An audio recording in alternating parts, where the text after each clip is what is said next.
సకలాశీర్వాదాల కారణంగా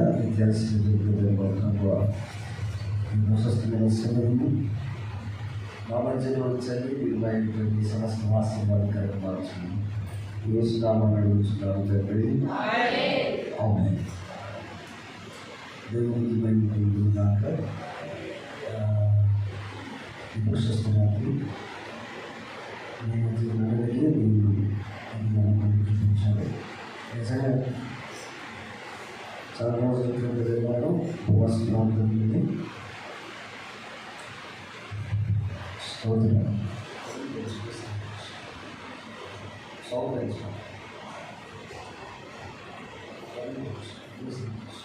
క్రైస్తవులు మొత్తం మీద దేవుడి మహాకృప ఈ రీతిగా దైవజనులు ఖాళీ లేదు. చాలా ఈ ప్రాంతంలో విశేషంగా కష్టపడుతున్నారు. ఇందుకు సంఘంగా ఎంతైనా చెప్పిన రెండు వర్గాలు హరిబాబు అయితే ఇది అనేది సామెలే కదా. పేదలు పక్కనాలు దేవుడి ముందు దీవించగా మా జీవన జ్ఞాపకం చేసుకోవాలి. ఆయన కూడా ప్రభు మంచితో ఆశీర్వదించుకున్నాక ఆమేన్. దేవుడు ఈ పరిచర్యను ఉన్నతంగా అభివృద్ధిపరచునుగాక. హల్లెలూయా. ఈరోజు మా అమ్మగారు మా నాన్నగారు ఇప్పుడు సమయం వస్తే 10కి అందుకని నీళ్ళే తీసుకున్నారు. లేకుండా మాకండి చక్కటి అభిషక్తులు ఆత్మపూర్ణులు మీ కొరకు బాగా ప్రార్థన చేస్తారు. ఎటువంటి దురాత్మ శక్తులున్నా అవి వెళ్ళిపోతాయి. ఈరోజు హిమాచల్ ప్రదేశ్ దేవుడు సహాయం చేశారు. కొన్ని దినాల నుంచి ప్రత్యేకమైన కృప ఎందుకు దేవుడు అత్యధికంగా వెంటాడుతూ ఉన్నారు. వ్యవసాయ ఉపవాస ప్రార్థనలు కూడా సహోదరులు కార్యక్రమాలు ఉపవాస ప్రార్థనయ్యాయి. ఉపవాస ప్రార్థన తల్లులు అదేవిధంగా సహోదరులు కూడా వచ్చారు. ప్రత్యేకమైన ఉన్నారు. నిజంగా దేవుడు వారిని దీవించుకున్నారు. ఆమేన్.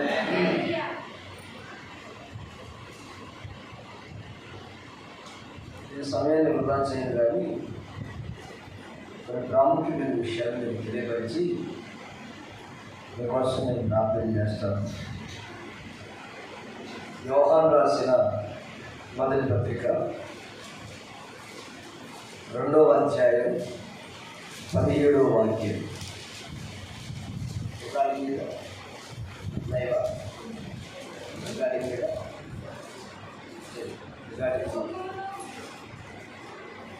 లోకమును దాని ఆశయు గతించిపోతున్నవి కానీ దేవుని చిత్తము జరిగించువాడు. అందరూ ఆమె చెప్తారా? ఈ 7 దినాల ఉపవాస ప్రార్థనల పండుగ నిన్న కూడా పోస్ట్ చూసినప్పుడు సంపూర్ణ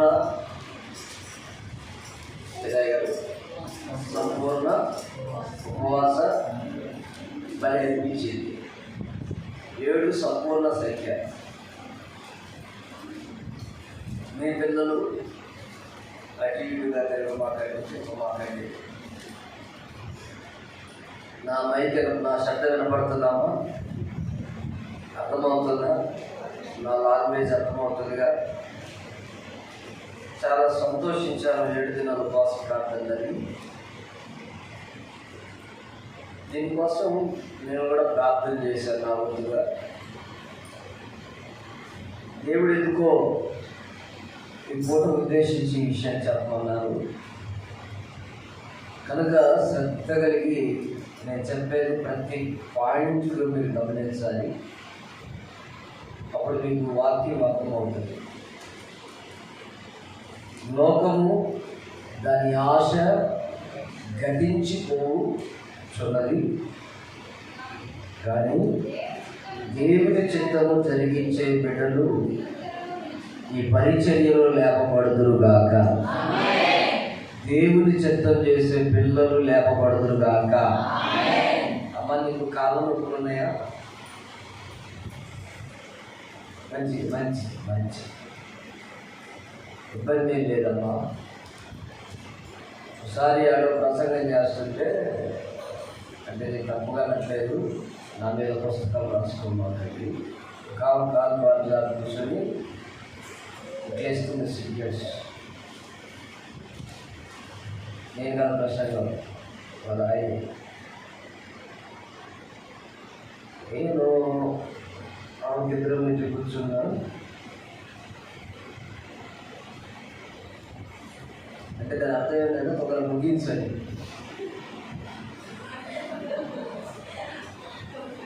ఒకరు ముగించండి. నాకు అర్థం కాదు. ఇట్లాంటి సీక్రెట్స్ కూడా ఉంటాయని ఆ పూడికలో కూర్చుంటే అర్థమైంది. కనుక నాకు అప్పుడు అనిపించింది, నీ కాదు నేను అభ్యంతరం పడితే దాన్ని నరికేం చేయాలా, పాదయాలనిపించింది. కానీ నేను అడిగితే బాగా చేసేది. కనుక అప్పుడు నేను తినలేదు, మీరు చేసుకోలేదు. కనుక మీరు ఓపిక చేసుకుని కూర్చోండి. ఒక ఆమంటది, నన్ను లారీ గుంజింది,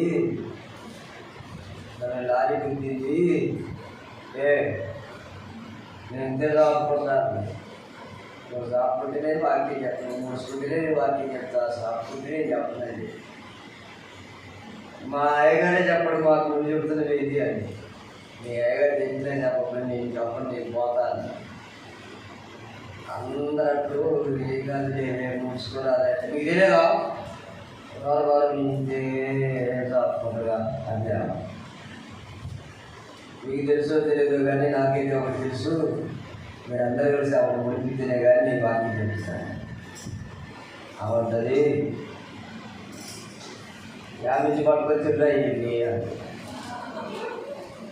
యామించి పట్టుకొచ్చిండ్రా ఇవి, నీకోసం నేను ప్రార్థన చేస్తాను. అందరూ చేసి తగ్గింది దగ్గర నువ్వు చెప్తే ఇక తగ్గుతాను. నువ్వు 3 అన్నా కొనుక్కుంటా. 2 సంవత్సరాల నుంచి దాదాపుకుంటే నువ్వు వచ్చి బలి 3 బలి చెప్తున్నావు అని మెరమెర పనులు కొనుక్కుంటా. ఖచ్చితంగా మూసి కొంతమంది ఉంటారు కదా, సంఘాల్లో ఉంటారు, లోపల ఉంటారు. 2 పార్టీలు ఉంటాయి, 3 పార్టీలు ఉంటాయి. ఆ సపోర్ట్ చేసిన ఉంటారు, ఏం కాదు. ఇంకొంతమంది ఏమంటే దీనికి ఎక్కువ కుదిరిందని ఇంకొకరు. నాకేం తెలియదుగా, అర్థం అయిపోయినాక ప్రార్థన చేసి పోయి ఆపై పడదు. అలా ఇప్పుడు ఆ ప్రార్థన చేస్తే రోజు పైకి పోతుందంట. మేము రోజు ప్రార్థన అయిపోయాక అక్కడ మీటింగ్ పెట్టి వెనక నుంచి ఈ అంగిని గట్టి కొంచెం దేశంలో వారి అంగిని పట్టుకున్నాడు, పడుతుంది నా అంగిని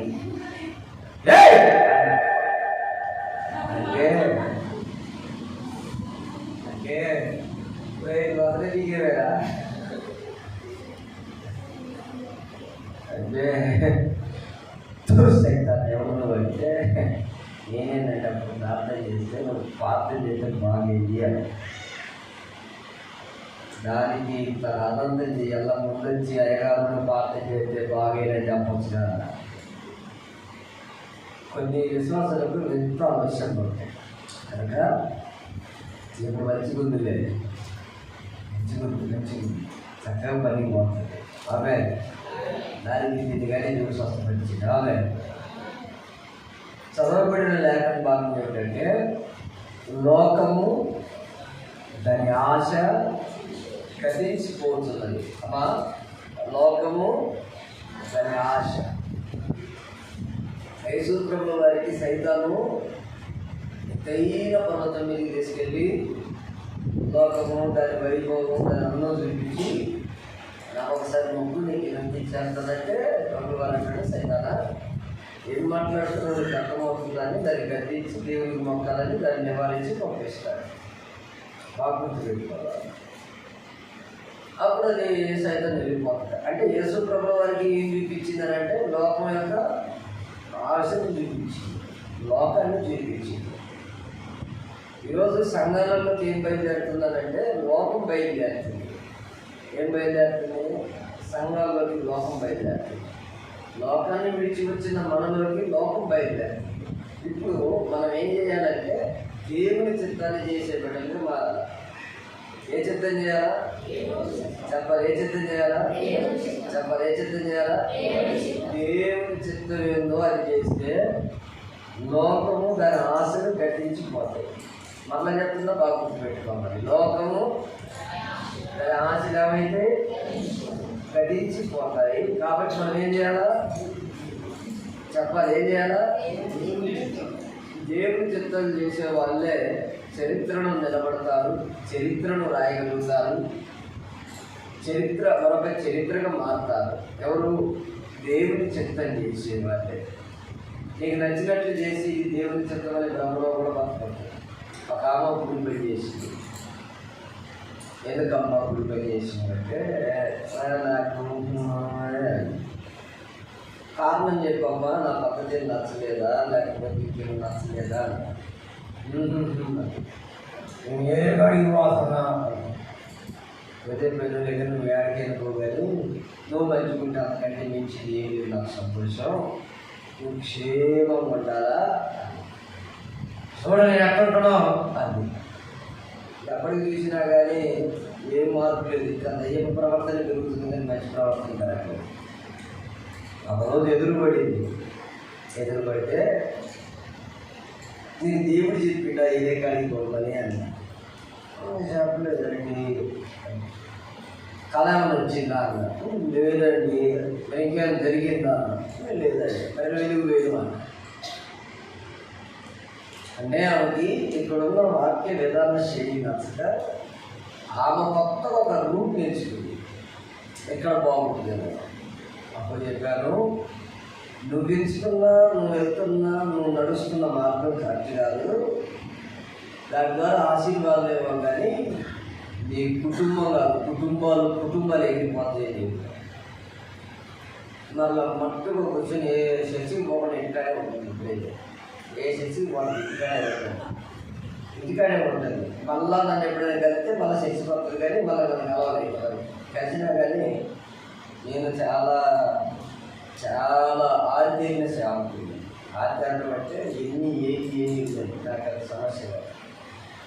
వదిలేసిన నేను వదిలేసిందంటే ఇక అది ఆగమేనండి. ఎందుకంటే అది చాలా ప్రమాదకరమైన స్థితి. వదిలేసిన దేవుడే వద్దు అని వదిలేమంటే వదిలేసిన, నిజంగా వదిలేసి విశ్వాసం నంబర్ 1 విశ్వాసం. అంటే వాళ్ళకి ఏం కావాలంటే లోకంలో ఉన్న సరదాలు కావాలి. కానీ దైవ చిత్తం ఏంటో సంఘం గుర్తుపడుతుంది. విశ్వాసులుగా మన జీవితం ఏమిటంటే దేవుని చిత్తాన్ని బాగా గుర్తుపెట్టుకోవాలి. ఒకప్పుడు లోకంలో ఉన్న వాటన్నిటికీ పిలిచినాం, ఇప్పుడు ఎక్కడికి వచ్చినాం? దేవుని సన్నిధికి వచ్చినాం. ఇప్పుడు దేవుని చిత్త ప్రకారం బతకకుండా వల్ల లోకం అంటున్నాయి. అంటే లోకం మీద మొగ్గు చూపుతున్నావే అనేది నువ్వు బాగా గుర్తుపెట్టుకో. నేను 3 విషయాలు చెప్తాను. ఈ మధ్యకాలంలో బాగా టైం పాటిస్తూ ఉన్నాను. నేను కరెక్ట్గా వర్తమానం 3:15 చెప్తున్నాను. మొన్న ఆదివారం కూడా 3:15 చెప్తున్నాను. 3:15 చెప్పినాను మొన్న ఆదివారంలో వర్తమానం. ఎక్కువసేపు చెప్తలేదు, వస్తుంది 50 రోజులు లైవ్ వస్తుంది చూడండి. చాలా అద్భుతమైన కృప దేవుడు కృపణిస్తూ ఉన్నాడు. ఆమె విచిత్రం ఏమిటంటే ఈ దేవుని చిత్తం చేసే మంద గుర్తుపడతాడు. అసలు దేవుని చిత్తం ఏందో అర్థం కాదు. నేను ఆ కన్నాను నీకు కళ వచ్చిందా? లేదండి. ఈ దర్శనం వచ్చిందా? లేదండి. దేవుడు మాట్లాడు? లేదండి. మనం ఎట్లెచ్చుకున్నాం అదొక చరిత్ర. మార్గం మధ్యలో కలుసుకున్నప్పుడు దాని గురించి మాట్లాడతా కానీ ముందైతే మనం వెళ్దాం. ఆమె ముందు మనం ఆత్మీయాలను కొనసాగిద్దాం. ఇప్పుడు లోకం ఏంటి, దేవుని చిత్తం ఏంటో బాగా గుర్తించాలి. దేవుని చిత్తం చేసే వాళ్ళు ఎలా ఉంటారో తెలుసా? వాళ్ళు పరలోక రాజ్యానికి చేస్తారు. పట్టాలి సపోర్ట్ గట్టిగా. దేవుని చిత్తం చేసే వారికి ఎప్పుడు సంతోషం ఉంటుంది. గట్టిగా సపోర్ట్ పట్టాలి. ఎప్పుడు సంతోషమే ఉంటుంది. 40:7 కీర్తనకారుడు అంటాడు, దేవా నీ చిత్తం నెరవేర్చుట నాకు సంతోషం అంటాడు. అంటే దేవుని చిత్తంలో సంతోషం ఉందని గుర్తుపెట్టుకోవాలి. ఎక్కడ లేదు సంతోషం, దేవుని చిత్తంలో దేవుడిలో సంతోషం. రెండోది, ప్రభువా ప్రభువా ప్రభు అని పిలిచేవాడు పరలోక రాజ్యంలో ప్రవేశింపడు. కానీ వస్తున్నప్పుడు ఒక మాట గుర్తుకొచ్చింది, లోకంలో మనం గొప్పలో కావచ్చు కానీ దేవుని చిత్త ప్రకారం నడకపోతే పరలోకం మాత్రం ఉండదు. డబ్బు నమ్ముకొని గొప్పలో కావచ్చు కానీ దేవుని చిత్త ప్రకారం నడవకపోతే పరలోకం ఉండదు. ఇది బాగా గుర్తుపెట్టుకోవాలి. ఇప్పుడు ఏ ప్రకారం నడవాలంటే దైవ చిత్త ప్రకారం మనం అడుగు వేయాలి. దైవ చిత్త ప్రకారమే మనం నడవాలి. ఇలా చెప్పుకుంటూ పోతే దైవ చిత్తం గురించి చాలా ఉంది. అయితే ఈరోజు సంఘానికి కూడా అర్థం కావట్లేదు. నీళ్ళేందో పాలేందో, ఉప్పేదో కప్పేదో అర్థం కావట్లేదు సంఘానికి కూడా. చిత్రం ఏంటంటే ఆడోళ్ళు కూడా చూస్తున్నారు IPL క్రికెట్, నాకు కూడా అర్థం కావట్లేదు. మగవాళ్ళు చూస్తే ఏదో అనుకోవచ్చు కానీ బాల్ ఆడపడుతుంది, బ్యాట్ దగ్గర పట్టాలని. ఆడోళ్ళు కూడా చూస్తున్నారు, మీరేందమ్మా ఇంట్లో చూస్తున్నారు. అర్ధరాత్రి ఒక ఫోన్ మాట్లాడుతుంటే పక్కన వాళ్ళు ఆడపిల్లగాళ్ళు అందరూ. మా పాప ఫోన్ చేస్తే మాట్లాడుతున్నాను, బాబాయ్ నాకు టెన్షన్ ఉంది బాబాయ్ అంటూ నేను ఫోన్లో మాట్లాడుతుంటే పక్కన ఎంతగానో మొత్తుకుంటున్నారు. నేను ఏంటి నన్ను అంతగానో IPL చూస్తున్నారు బాబాయ్. ఉదయం ఏంటి ఈ రాత్రి అర్ధరాత్రి IPL ఏంటి చెప్పాలంటే వాళ్ళు ఈ ఓపెన్ అంతే చూస్తారు.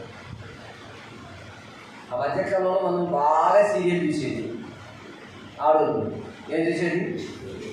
ఇప్పుడు ఆడోళ్ళు వదిలేసి సీరియల్ చూడటం, మొగలకు లెక్కించి మొగలు తగులుకున్నారు. ఆడోళ్ళు ఏమో సినిమాలు చూస్తారు, లేకపోతే జబర్దస్తులు చూస్తారు. ఇప్పుడు సెంటిమెంట్లు వేరేంటి, సెంటిమెంట్ అని మారిపోయింది ఆమె. ఇప్పుడు మీరు క్రికెట్ చూస్తున్నారు, వాళ్ళు కబడ్డీ చూస్తున్నారు. అర్థమవుతుంది. ఇది సెంటిమెంట్లు మారుతూ ఉన్నాయి. లోకంలో దేవుని చిత్తం ఏందో దైవ చిత్తం ఏందో గుర్తుపట్టలేకపోతుంది సంఘం. నేను దేవుని చిత్తంగా ఉంటున్నానా లేక నా ఆలోచన ప్రకారం అడిగేస్తున్నాను అనే విషయాన్ని సంఘం గుర్తుపడతలే. అమ్మ బాగా గుర్తుపెట్టుకోవాలి. నేను చెప్పేది కొద్దిసేపు చాలా పర్ఫెక్ట్గా మీరు వినాలి. మీకు ముందు ఒక్కొక్క అడిగేస్తుంటే పర్ఫెక్ట్గా అర్థమవుతుంది. బాగా గుర్తుపెట్టుకోవాలి. బాగా గుర్తుపెట్టుకోవాలి. 2 వ్యక్తులు ఉన్నారు. ఆ 2 వ్యక్తుల్లో ఒక ఆయన దేవుడు ఆశీర్వదించాడు. ఈ ఆశీర్వాదం కలిగిన ఆయనతో ఈయన నడవడం ప్రారంభించాడు. ఇప్పుడు నేను నడుస్తున్నప్పుడు ఆ ఆశీర్వాదం కలిగిన వ్యక్తి యొక్క ఆశీర్వాదం ఈ వ్యక్తి మీదకి వచ్చింది. 2 దీవించబడడం ప్రారంభించారు. 2 దీవించబడడం ప్రారంభించాక 2 దేవుని యొక్క దీవెనను పొందుకుంటున్నారు. వీళ్ళ యొక్క ఆస్తి విస్తారం అయిపోతుంది. ఒక దినాన వాళ్ళిద్దరి మధ్య ఒక పంచాయతీ. ఆ పంచాయతీ ఏంటంటే, బాబు మరి మన ఇద్దరికి ఆస్తి ఎక్కువైపోతుంది, మన ఇద్దరం బాగానే ఉన్నాం కానీ మీ ఊళ్ళు మా ఊళ్ళు బాగున్నట్లేదు, ఈ మధ్య కొంచెం వాగ్వాదం అవుతుంది కదా, అదేదో పంచాయతీ తెలుసుకుందా అని ఆ పంచాయతీ నడుస్తున్నారు. ఆ పంచాయతీలో ఆస్తి పోలేదు. ఇప్పుడు ఈ ఈ ఈ చిన్న ఆయన ఏమన్నారంటే, ఈ ఆశీర్వదించబడిన ఆయన చూసి, అయ్యా పంచాయతీ ఏముందయ్యా నాకు ఎందుకు చెప్పాలా నాకు అవ్వట్లేదు. నేను ఏమంటానంటే, నేను కూడా ఎప్పటి నుంచో చూస్తున్నా, నేను కూడా ఏరుగులే ఉన్నావు అనుకుంటున్నా, నాకెందుకు ఈ మధ్య మంచిగా ఉండట్లేదు అని ఈ ఏరో కొంపటి పెట్టిండు ఆయన. అప్పుడు ఏమంటాడు, బాబు మరి నువ్వు ఎక్కడ ఉంటావు చెప్పు, మరి నేనైతే ఇక్కడే బ్రతుకుతాను, నువ్వు చెప్పు, నువ్వు ఏడంటే నేను ఆడ, మరి నేను దూరంగా ఉంటున్నా అంటే ఆప్షన్ ఇచ్చినప్పుడు తెలుసుకోవాలి కదా, లేదా ఆ ఆలోచన వచ్చినప్పుడు ఏదో ఒకటి చేయాలి కదా. నేను వెంటనే కళ్ళెత్తి తీసినప్పుడు ఒకటి ఏదేను తోటలాగా కనపడింది. అంటే బాగా పచ్చగా నీళ్ళు పారుతున్న ప్రాంతం కనపడితే, నీ గాడుండం కంటే అక్కడ ఉంటే మంచిది నాకని అక్కడికి వెళ్ళిపోయాడు. అక్కడే ఉన్నారు. మీరు బాగా గమనించాలి, మీరు వాక్యం చదివేటప్పుడు ఇట్లాంటి విషయాలు గమనించాలి. అక్కడ విస్తారంగా సంపాదించింది, బాగా సంపాదించాడు,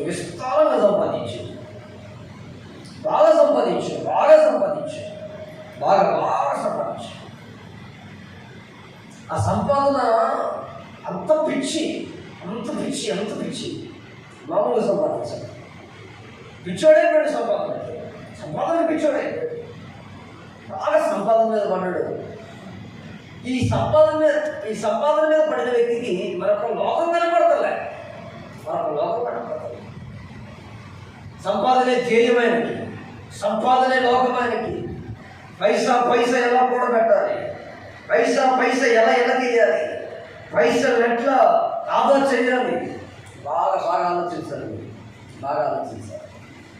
ఇదే ధ్యేయంగా ఇంకొక ఆలోచన అతగాడికి లేదు. రోజులు గడుస్తున్నాయి, కొన్ని శోధనలు వచ్చాయి, అన్నీ అధిగమించారు. సరే, కాలం గడుస్తున్న కొద్దీ ఈయన లోకాన్ని పట్టించుకోవట్లేదు. లోకం ఏమవుతుంది, లోక పరిస్థితులు ఎలా తారుమారవుతున్నాయి, మన చుట్టూ సమాజం ఎలా తయారవుతుంది. ఈ మధ్యకాలంలో దుబాయ్లో వర్షం వచ్చింది కదా, ఏమైంది? ఇజ్రాయేల్ దేశంలో యుద్ధాలు జరుగుతున్నాయి, ఏమవుతుంది? బ్రెజిల్ దేశం సగం మునిగిపోయింది, అర్థమవుతుందా? ఇటు పోతే తైవాన్ దేశంలో భూకంపం వచ్చింది. ఏం పరిస్థితులు ఎడిపోతుంది, ఏమి గమనించట్లేదు ఆయనే. ఇంటి పక్కన కూడా ఏం చేస్తుందో కూడా అర్థం కావట్లేదు. సంపాదన కావాలి. ఏంద్రా బాబు అంటే నాకు సంపాదన కావాలి. ఇంటి పక్కన కూడా ఏం చేస్తుందో తెలియట్లేదు. ఆకాశం నుంచి దేవదూతలు ఇంటికి వచ్చిన దాకా కూడా ఏం జరుగుతుందో కూడా తెలియట్లేదు మనోడికి. అంటే అతని గురి అంతా ఎక్కడుందంటే సంపాదన. ఎక్కడుంది? గురి మొత్తం సంపాదన మీదనే ఉంది. ఏందిరా బాబు నీకు వేసి పిచ్చి అంటే అసలు చుట్టుపక్కల ఇంటి పక్కన కూడా ఏం జరుగుతుందో పట్టించుకోండి. మీకు ఇంకా లోతుగా చెప్తారు, మీరు బాగా గుర్తు పెట్టుకోండి. ఈ గుండెలు పగిలే మాను కూడా చెప్తారు, అమ్మా వినాలా? అంత పిచ్చోడైపోయాడు సంపాదన.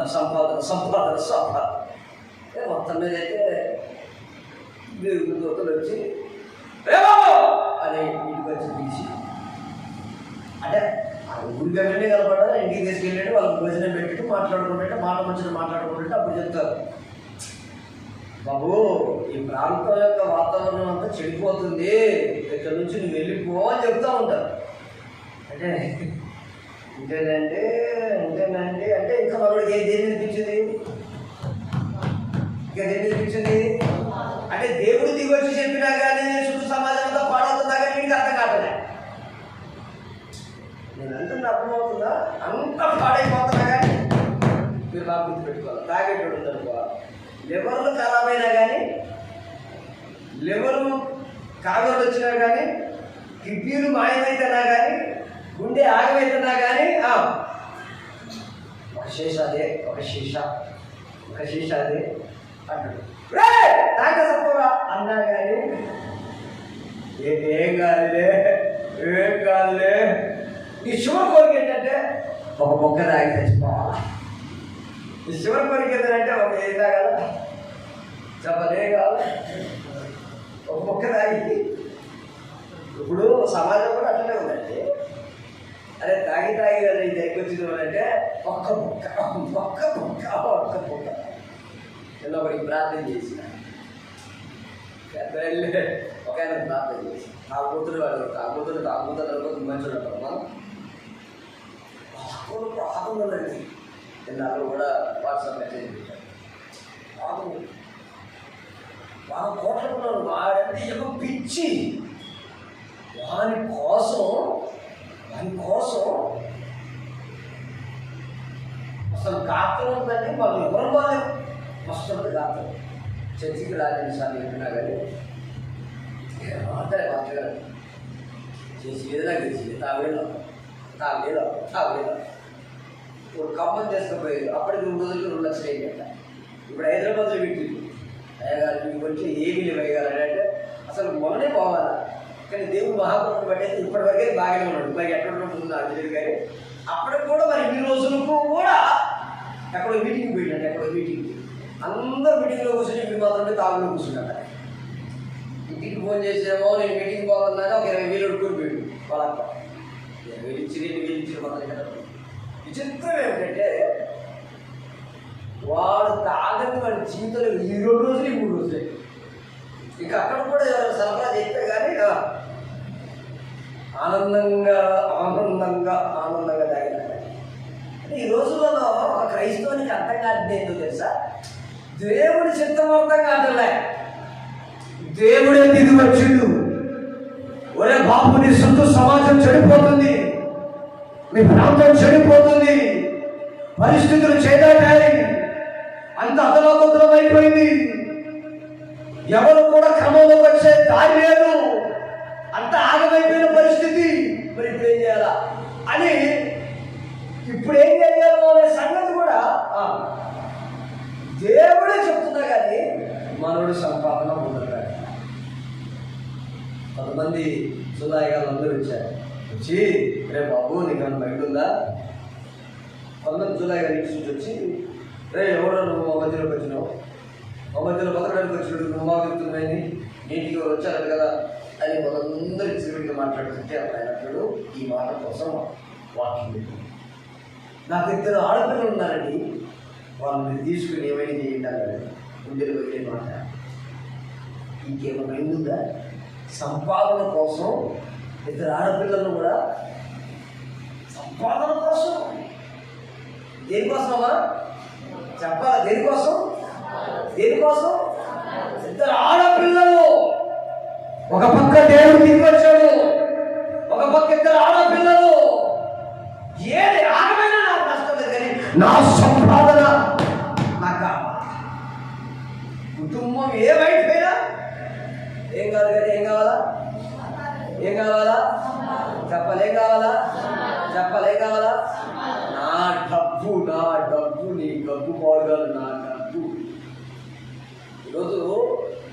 ఈరోజు లోకంలో పరిస్థితులు చిన్నమైపోతున్నాయి, కానీ సంఘం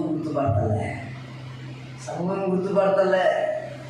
ఒక పక్క ముంచెత్తుతున్న ప్రళయాలు, ఒక పక్క వచ్చి చూస్తున్న దేవుడి రాగడ, ఒక పక్క ఆగని యుద్ధాలు, ఒక పక్క భయంకరమైన వాతావరణం.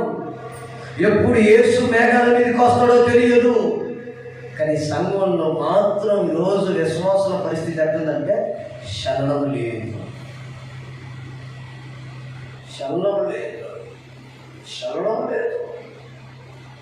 ఏమమ్మా కూడికకు రాలేదంటే అయ్యగారు ఇప్పుడు కష్టపడకపోతే ఇంకెప్పుడు కష్టపడతా?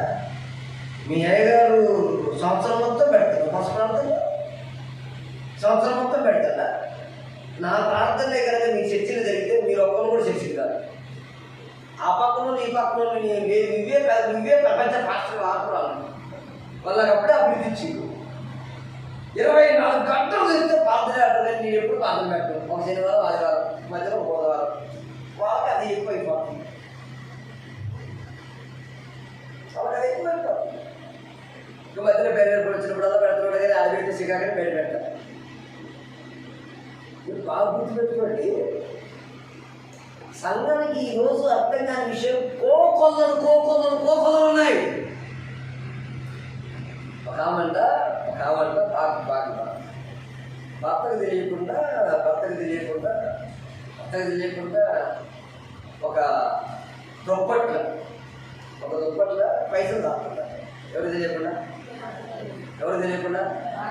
భర్తకు తెలియకుండా దుప్పట్ల పైసలు దాక్కుంటా. దుప్పట్ల పైసలు దాచుకుంటా ఏమి వచ్చి దాస్తున్నాడు. దగ్గర ఒక 1 కోటి రూపాయలు తీసి, కానీ అది మూడో కట్టుబడి తెలియదు. కానీ దాని మీద 2-3 దుప్పట్లు చీకిపోయిన దుప్పట్లు వేసి, 2 చీకిపోయిన దుప్పట్లు అయితే బట్ట అడిగిపోడు అనమాట. ఈ చీకిపోయిన దుప్పట్లు లేవుంది, ఈ చీకిపోయిన దుప్పట్లు లేవుని ఇట్లా ఏడో వర్తాలు ఉంటుంది, కానీ ఈ చీకిపోయిన దుప్పట్లు ఏముంటుంది? ఒకరోజు బొత్తలు కొడతా దుప్పట్లు అప్పుడు పోతున్నాడు ఒకడు. అదే ఆ బొత్త మొదటే వీడు కాలంలాగా వెళ్ళాడు. ఈ చిరిగిపోయిన దుప్పట్లు ఈ మొత్తం బయటనే ఉన్నాయి, ఈ మంచి కొత్త ముట్టించుకోవాలని కనుక పోయి ఆగా వాళ్ళు ఎక్కడో తెలియదు, వాడు ఏ నుంచి వచ్చిందో తెలియదు. వీడికి చెప్పలేదు, ఇంటి మీద బాధ కలిగింది. అప్పుడే వీడు ఎప్పుడు ఇంటిని శుభ్రం చేసినోడు కాదు. ఈ చీకిపోయిన మనకి చేసినప్పుడు వాడు చేతి పెట్టింది. మరి అది ఉన్నాయి ఏంటని ఏం చూడలే. అలాగే మంచిగా ఉండాలా?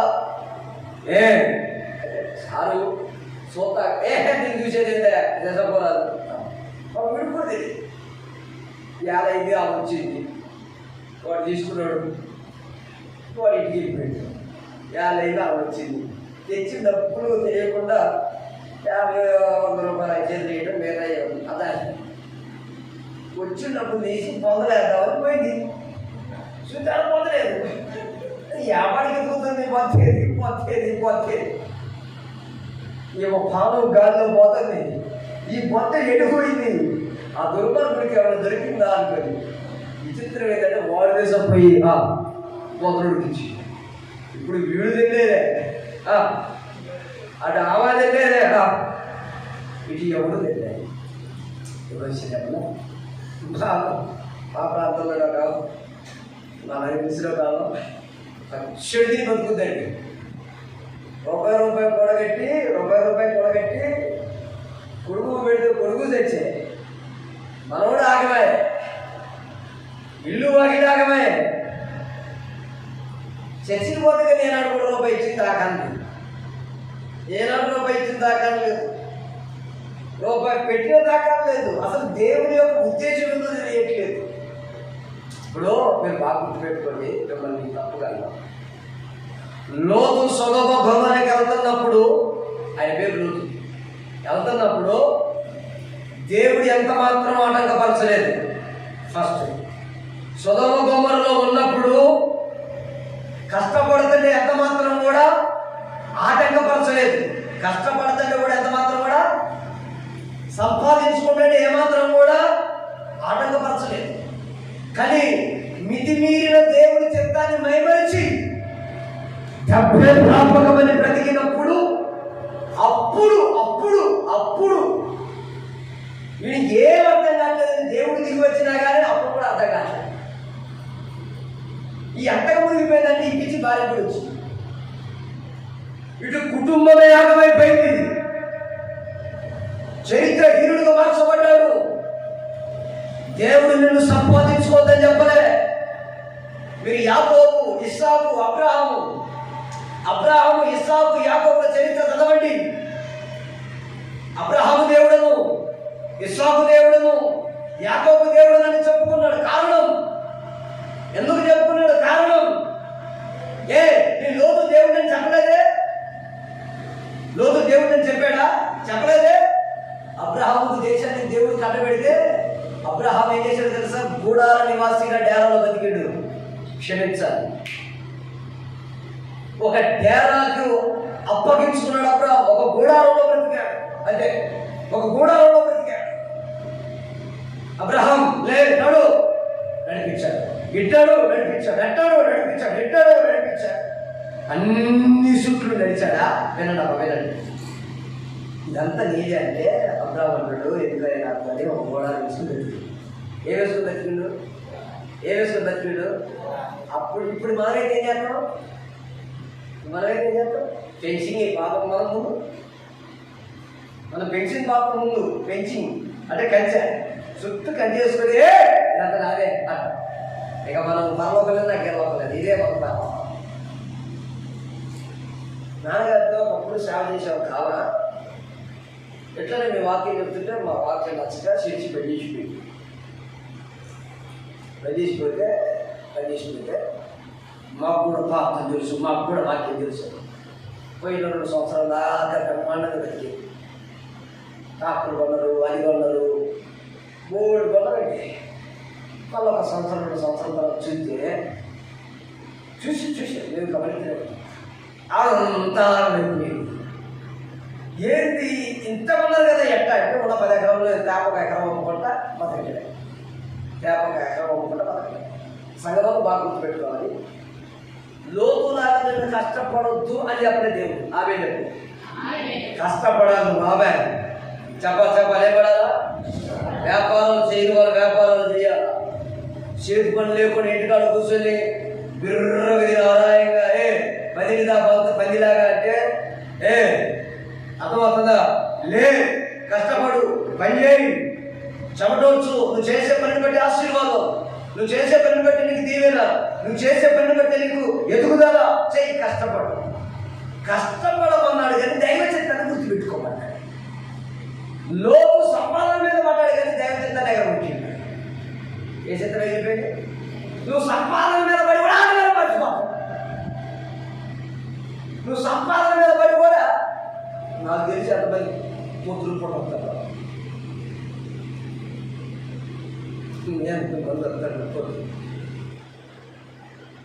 పొద్దుపూట ఎంతలో దొరుకుతారు. ఆ కాడ కూడా పొద్దుపూట ఈ సంవత్సరం ఉపవాస ప్రార్థన పెట్టినప్పుడు పోయిన సంవత్సరం 19 సంవత్సరం ఉపవాస ప్రార్థన చూసి బాగా వచ్చింది. ఈ సంవత్సరం డల్ అయింది. ఎందుకని ఒక రోజు తీరినాక ఆలోచిస్తే వాళ్ళకి చేతి నిండా పని ఎక్కువయ్యి సంపాదన ఎక్కువైంది. సంపాదన ఎక్కువైనప్పుడు దేవుడి చిత్తాన్ని ఎగరొచ్చింది. ఏ ఎగరబెట్టారు? అసలు దేవుడిని ఎగరబెట్టినారు. ఎన్ని రోజులు? 7 రోజులు. ఏం చేయాలా? అసలు మీరు అనొచ్చు, ఇవి పొగలు పొట్టు విడుగుతున్నాయి కానీ నువ్వు చెప్తున్నా, లేకపోతే మరే కమిటీ చేస్తాడా, కొన్ని ఆశ్చర్యం చేస్తాడా? ఎక్కడి నుంచి వచ్చినా రాకపోయినా నువ్వు సమర్పించుకొని 7 రోజులు చక్కగా ప్రొఫెసర్లు ఈ సంవత్సరం 7 దినాలు ఉపవాసం కదా. ఈ సంవత్సరం దేవుని చేతుల్లో, ఈ సంవత్సరం నువ్వు ప్రభుత్వ నమ్మకంగా అర్పించుకుంటే ఈ సంవత్సరాన్ని బట్టి మరో సంవత్సరం ఉన్నతంగా ఆశీర్వదించబడతావు. కొడుకు సపోర్ట్ గట్టిగా ఆమె మరో సంవత్సరం నీ జీవితంలో ఇంకెక్కువ ఆశీర్వాదం పెరుగుతుంది. ఈ సంవత్సరం తేడా చేసిన వరకు నువ్వు ఎదిగినట్టు ఎదుగుదల ఉన్నాయని ఒక్కసారి కూర్చున్నావు. ఎంత మాత్రం సరైనది. రోజు ఫోన్లు మాట్లాడలేక వెళ్తానండి. అక్కడ సమస్య ఈ రాత్రి ఈ రాత్రి మీరు బాగా గుర్తుపెట్టుకోవాల్సిన మాట ఏంటంటే, లోతు సంపాదన మీద పడ్డాడు కానీ దేవుని చిత్తాన్ని మరిచిపోయాడు. దేవుని సంపాదించుకోవద్దని చెప్పలేదు, ఏనాడు ఆటంకపడలేదు లోతుకి. కానీ లోతు మాత్రం దేవుని మర్చిపోయాడు. దేవుని సన్నిధి దిగి వచ్చిన మర్చిపోయాడు. నేను ఇంటికి వచ్చిన మర్చిపోయాడు. దేవుని సన్నిధితో ఇంకా వాగ్వాదాన్ని పెంచుకుంటున్నాడు కానీ సంపాదన ముగింపు లోతునికి ఏం మిగిలిందంటే, లోతుకు బూడిద మిగిలింది. గగలే అంత అగ్నికి ఆహుతైతే ఏం మిగిలింది? అంత గాలికి ఏం మిగిలింది? బూడిద మిగిలింది. దేవుని సన్నిధిని విడిచి, దైవ చిత్తాన్ని విడిచి, దేవుని నడిపింపుని విడిచి నా సంపాదన అంటూ నువ్వు బ్రతుకుతున్నావేమో. దేవుని చిత్తాన్ని మరిచి కావద్దని నీ ఇష్టం వచ్చినట్టుగా బ్రతుకుతున్నావేమో. దేవుని సేవకులుగా చెబుతున్నా, నీ సంపాదన నీకు ఉండొచ్చేమో కానీ నువ్వు దేవుని చిత్తాన్ని మర్చిపోతే నీకు బూడిద ఉంటుంది. అలా మిగలాలి నీకు దేవుని ఉద్దేశంగా. నువ్వు ఎదగాలి, నువ్వు ఆశీర్వదించబడాలి. ఆఖరికి దేవుడు అక్కడికి వచ్చినా కానీ లోతు తన దేవుని చిత్తాన్ని గ్రహించలేకపోయాడు. తన కూతుర్ల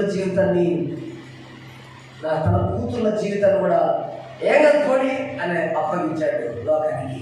తన భార్యను కూడా లోకానికి అప్పగించాడు. కారణం ఒక సంపాదన. ఈరోజు సంతోషంగా ఏమిటి ఇక్కడ నమ్మకం, ఇక్కడ నమ్మకం ఏమన్నా పడతాయా? ఎవరికి ఇంకొన్నాయా? వీటికి వస్తావా? దేవుడు తిరిగి చేయాలి. మనకి ఏది కావాలో చేస్తాడు. అబ్రాహాంకి లేదా? అబ్రాహాం గురించి ఏమంటాడు దేవుడు? ఏమన్నా చెప్పండి. అబ్రాహాం గురించి, అబ్రాహాము దేవుడును, ఇస్సాకు దేవుడును, యాకోబుకి కారణం వాళ్ళకి ఎంత ఆస్తి ఉందంటే వాళ్ళు గుడాన్ని వస్తుంది బ్రతికారు. వాడు దేవుని చిత్త ప్రకారం బ్రతికారు. వాడు దేవుని అడుగులు అడుగేసుకుని బ్రతికారు. వారిని దేవుడు వారు ఏ పని తలపెట్టిన ఆశీర్వాదకరంగా మార్చబడింది. అయినా సరే వారు దేవుని చిత్తాన్ని విడిచి వ్యతిరేకంగా జీవించలే. ఈరోజు నువ్వు ఎంతైనా సంపాదించలేని దేవుని చిత్తంలో లేకుండా బ్రతికితే, నేను చెప్తున్నాను దేవుని సేవకులుగా, నేను చూస్తున్నాను చాలా మందిని వారి జీవితంలో అదో రకమైన జీవితాలుగా మార్చబడతాయి. ఒకవేళ నువ్వు ఉన్నతంగా సంపాదించుకోవచ్చేమో కానీ అది నీకెంత మాత్రం కూడా క్షేమం కాదు.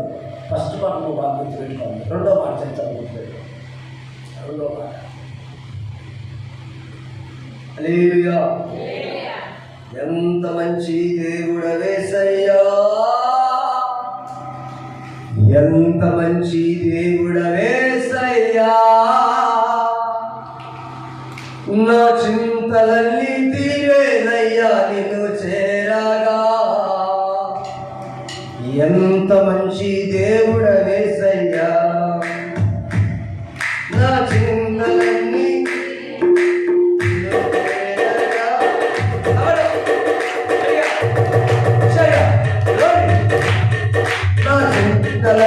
తీరేనయ్యా.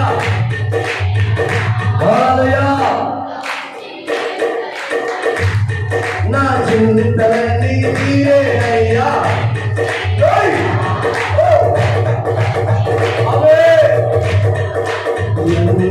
మంచి దేవుడు యేసయ్యా, ఎంత మంచి దేవుడు యేసయ్యా, నా చింతలన్నీ ఎంత మంచి దేవుడు, నీవు లేకుండా నేను ఈ లోకంలో, నీవు లేకుండా నేను ఈ లోకంలో లేదయ్యా, నీతో కూడా ఈ లోకం నుండి పరలోకం చేరేసయ్యా, నీతో కూడా ఈ లోకం నుండి పరలోకం చేరేసయ్యా, ఎంత మంచి దేవుడు యేసయ్యా, ఎంత మంచి దేవుడు యేసయ్యా, నా చింతలన్నీ ఎంత మంచి దేవుడు, నా చింతలన్నీ మీరేయ్యా, నిన్ను చేరగా ఎంత మంచి దేవుడు, నా చింతలన్నీ మీరేయ్యా,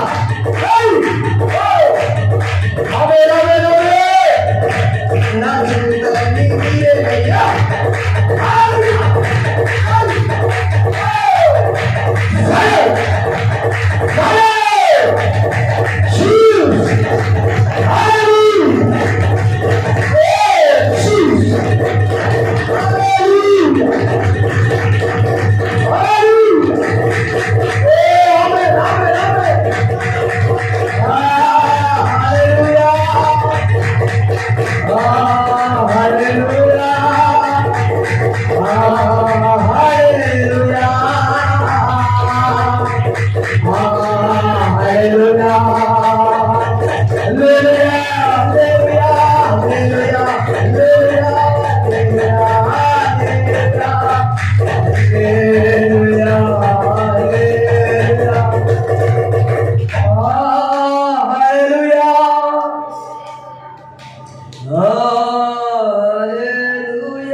లోతు తన కుటుంబాన్ని కూడా ప్రభుముఖ్యమైన కుటుంబాన్ని ఆదరించుకున్నాడు. దైవ జీవితంలోనే సమయం వస్తే ఉడికాలని డబ్బు లోతు దైవం బెట్లహేముని విడిచి మొయ్యాకు వెళ్తే ఆస్తి కోసం సంపాదించుకోవడానికి వెళ్తే బతుబెడ్డు కొడుకులు పోయాయి. మళ్ళా బెట్లహేముకి వస్తే దైవమే బాగున్నామంటే నన్ను బాగున్నామని మాకండి, దేవుడు నాకు చాలా దుఃఖాన్ని కలిగిస్తాడు. ఎందుకు దైవం ఆ మాట మాట్లాడుతున్నామనంటే, దైవమైన మాట మీకు తెలుసా, సంపాదన వెళ్ళిపోతుంది, మగదిక్కు లేదు, పిల్లలు లేరు, ఎవరు లేరు, వాళ్ళకి మించిన సంపాదన ఏముందండి. నువ్వు ఆరోగ్యంగా బ్రతుకుతున్నావంటే దేవుని కృప, నువ్వు సంపాదించుకుంటే లోపల బ్రతుకుతున్నావంటే ఇంకా నీకు గుర్తున్నట్లయితేనంటే దేవుడు కూడా ఏమన్నాడు, కానీ అంత అయిపోయినాక నువ్వు ఏడ్చినా ఏ లాభం లేదు. లోతు చరిత్రలో గొప్పవాడుగా మారాలి, కానీ లోతు చరిత్ర హీరుడుగా మార్చబడ్డాడు. ఒకసారి ఆలోచించుకొని, ఒక ప్రార్థన జరుగుతుంది, ఒక ఆరోపణ జరుగుతుంది, ఒక దైవక్రమం జరుగుతుంది. మనుషులకు కాదు కదా మనం లోబడేది, దేవుని చిత్తానికి కదా. ఈ సుబ్రహ్మణ్యంలో కూడా నాకు లోబడమని చెప్పండి, దైవ చిత్తాన్ని చెయ్యండి కదా. ఆమె నన్ను ప్రేమించమని చెప్పలేదు దేవుడు, అది ప్రేమించమని వేసే అన్నమాట. దైవ చిత్తాన్ని దేవుని చిత్తం వేసింది. ఇక్కడ పులిపిటి మీద ఎవరు నిలబడుతున్నాడని చూడమాకండి, దేవుడు మాట్లాడుతున్నాడని ఎంచుకోండి, అప్పుడు జీవితాలు సార్థకం అవుతాయి. ఆమె ఐదుగురు మాట్లాడితే నేను మా అమ్మ వాళ్ళు అనుకోమాకండి, ఎవరు మాట్లాడినా దేవుడు మనకు కావాల్సింది ఇస్తాడు. ఆమె అది గుర్తించుకోండి. మొదటిది, నువ్వు దైవ చిత్తాన్ని విడిచిపెట్టి ఎంత సంపాదించినా ఒక రూపాయలే కాదు, 3 దేవుడు ఉంది. కుటుంబమే పోయినాక నీ ఇంటి నిండా బంగారం దేవుడికి కావాలి, నీ బంగారు పల్లెల్లో తినే దేవుడికి కావాలి. కుటుంబమే లేకపోతే ఈరోజు నీ జీవితాన్ని, నీ కుటుంబాన్ని దేవుడు క్షేమంగా కాపాడుతున్నాడంటే అది దైవ చిత్తం. సంపూర్ణంగా దైవ చిత్తాన్ని గ్రహించి లోపడము కాక. రెండో విషయం చెప్తాను. రెండోది ఏంటంటే 127 సంవత్సరాలకు అధిపతి అశ్వరోషు. మన హిందూ దేశం మొదలుకొని 127 దేశాలు ఆయన చేతికి ఉంటాయి. 127 దేశాలు ఆయన చెబితేనే లేకపోతే లేవాలి, కూర్చోవాలి. అంతటి గనుడు ఒకరోజు విధి చేయించాడు. ఒక 7 దినాలు విధి చేయించాడు. వినాలి, ఏం చేయించాడు చెప్పాలి. ఏం చేయించాడు? 7 దినాలు విందు చెప్పాలి. ఏం చేయించాడు? 7 దినాలు ఏం చేయించాడు? 127 సంస్థానాల నుంచి ప్రజలందరినీ పిలిచి విందు చేయించాడు. అందరి వినాలా? 127 సంస్థానాల నుంచి అధికారులు, రాజులు, ప్రజలందరూ వచ్చారు. విందు ఘనంగా జరుగుతుంది. 6 దినాలు తన వైభవాన్ని చూపించారు. చివరి రోజు సంపూర్ణమయ్యే రోజు. ఆ రోజు సభలో రాజుగారు ఇలా మాట్లాడారు. అమ్మా అయ్యారా, ఈ 6 దినాలు నా వైభవం చేశాడు కదా, వీటన్నిటికీ మెచ్చి నా భార్య పేరండి అశ్వరోషు గారి భార్య పేరు వస్తి. అంతేనా? వస్తీనా? వస్తి, గుస్తి, గస్తీ కాదు, వస్తి. ఓకేనా? వస్తి. ఆ పేరు వస్తి. ఎంత అందగత్తు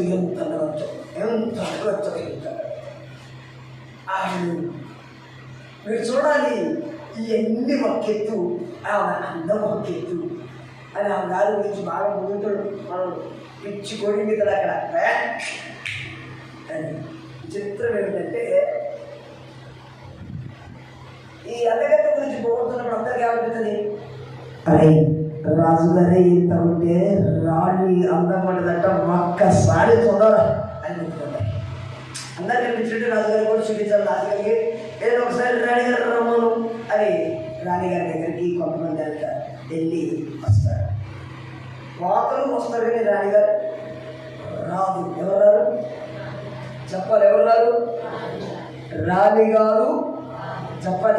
ఎవరు రారు? మీరు నోరు తెరిస్తే నేను కాస్త నోరు తెరిచి మాట్లాడతాను. మీరు నోరు తెరవకపోతే నేను నోరు తెరిచి మాట్లాడతాను. చెప్పండి అమ్మా, నా నోరు పోయి ఉత్తరాడు ఇంటికి వచ్చినప్పుడు నోరు పోయి చేతిలో పంపించాలి.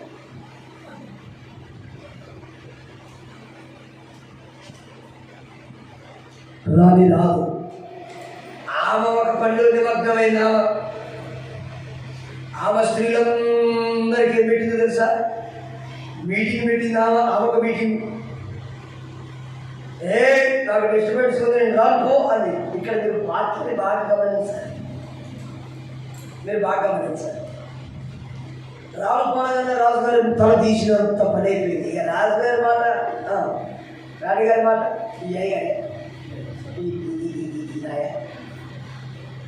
లేదుగా చెప్పండి. రాజుగారి మాట రానిలే. ఇప్పుడు ఇంట్లో భర్త మాట భార్యకపోతే కుటుంబం ఎట్లుంటుందండి? భర్త మాట అంతేనా? భర్త మాట భార్యనన్నా, భార్య మాట భర్తనన్నా? భార్య మాటే అంతేనా? భార్య మాటే అంతేనా? అంటే మనం ఏం చేసుకోగలరా? అదే చేసుకొని చెప్తున్నారా? అంతేనా? ఆయన చెప్తలేదు. మనం ఏంటంటే ఈరోజు సినిమా అంతా మారిపోయిందండి. రిమోట్ అంతా మీ చేతిలో ఉంటుంది. వాళ్ళ బొమ్మలు కూర్చోంటే కూర్చోవాల, నిలబడమంటే నిలబడాల, చేరికి మయ్య దేని పిడిచాడు. ఏదైనా పంచాయతీ అయితే ముఖ్యంగా కృష్ణుడు గట్టిగా అనరాదు. అక్కడ ఈరోజు ఆడవాళ్ళ చేతిలో ఉన్న ఎంత సమాజం అంట. ఏ సంఘాలైనా మీరే ఉన్నాయి. అర్థమవుతుందా? డాక్టర్ అయినా మీరే, చేరుకోవాలని మీదే ఉంటాయిగా, మీ మీద చాలా ఉంటాయి. ఆమె అన్నీ మీ మాట జరుగుతుంది.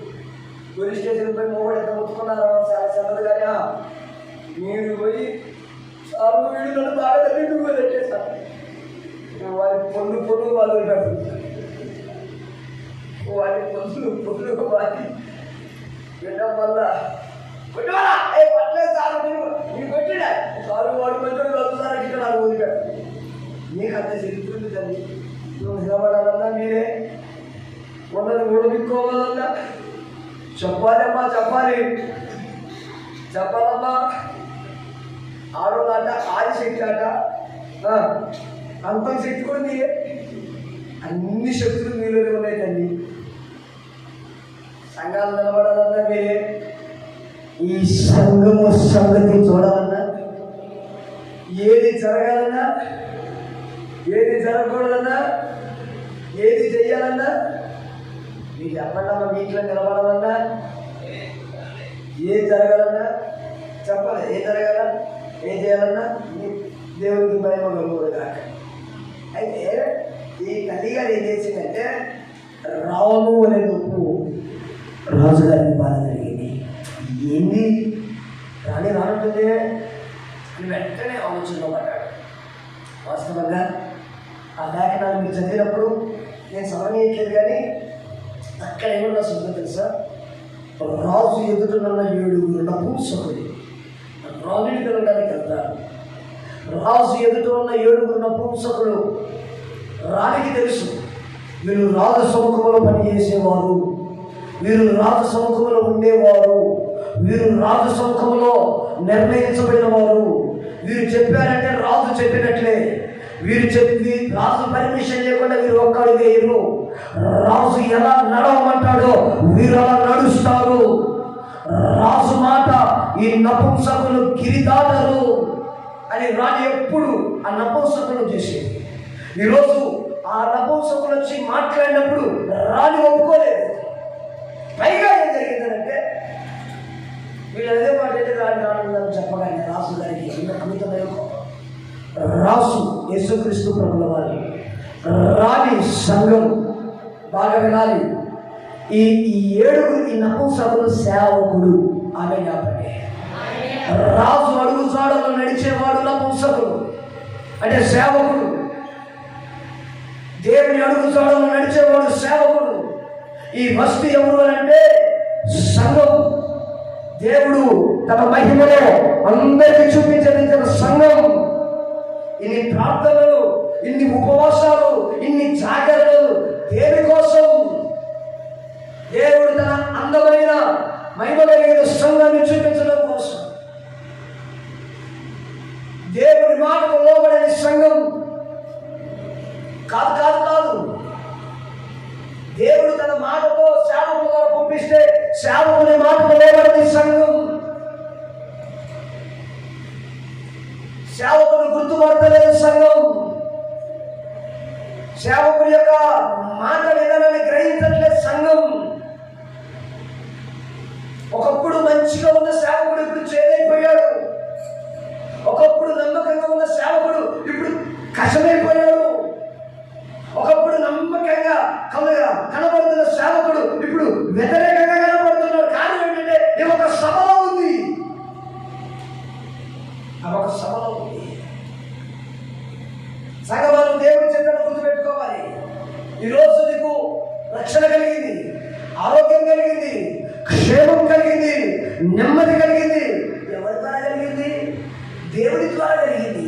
దాని కొరకు ఎవరు నలగొట్టబడ్డారు? సేవకుడు నలగొట్టబడ్డాడు. సేవకుడు నలగొట్టబడి దేవుడి దగ్గర నుంచి నీకు ఆశీర్వాదాలు తెచ్చాడు. దేవుడి దగ్గర పెరుగులాడి నిన్ను దీవెనకు పాత్రుడుగా మార్చుకున్నాడు. మరి ఈరోజు నువ్వేం చేస్తున్నావు? సేవకుడు లెక్కలేదు. ఎట్లా బయట బాక్స్ పెట్టి ప్రార్థన పెడితే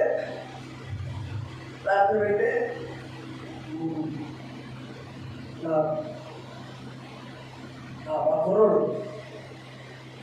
నా విశ్వాసి, ఇక నా తమ్ముడు తమ్ముళ్ళు అంటాడు.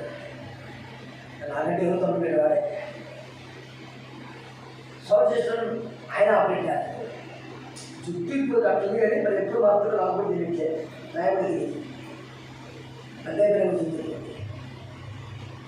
విచిత్రం ఏమిటంటే బాగా మంచి సౌండ్ పెడుతుంది, పెద్ద సౌండ్ పెడుతుంది.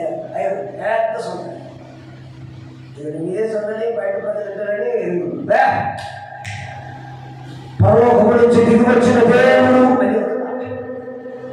నీ రక్షణ కొరకు నీ మార్పు కొరకు దిగి వచ్చిన దేవుడు అని చెప్తున్నారు. చెప్పిన బాగా చెప్పిన మళ్ళా దిద్దినట్టు డ్యాష్ మళ్ళా ఈరోజు మంచిగా వర్తమానం వచ్చింది లేదా ప్రార్థన చేసుకుని దేవుడు ఏదో కార్యం చేసి అనుకుంటుపోతాను. నేను ఒక ఆమె రోడ్డు మీద కూర్చుంది, సరే కూర్చుంది రోడ్డు మీద కూర్చుంది. పదకొండు అయిపోయింది, అప్పటికి పదకొండు అయిపోయింది. 10 అయిపోయింది, అప్పుడు 11 అయిపోయింది. నేను 8 గంటలకు ప్రసంగం ఎంచుకుంటే 11 ఇలా కూర్చున్నాను. కూర్చొని నా స్కూటీ ఎదురు రాగానే అట్లా ఉడికొచ్చి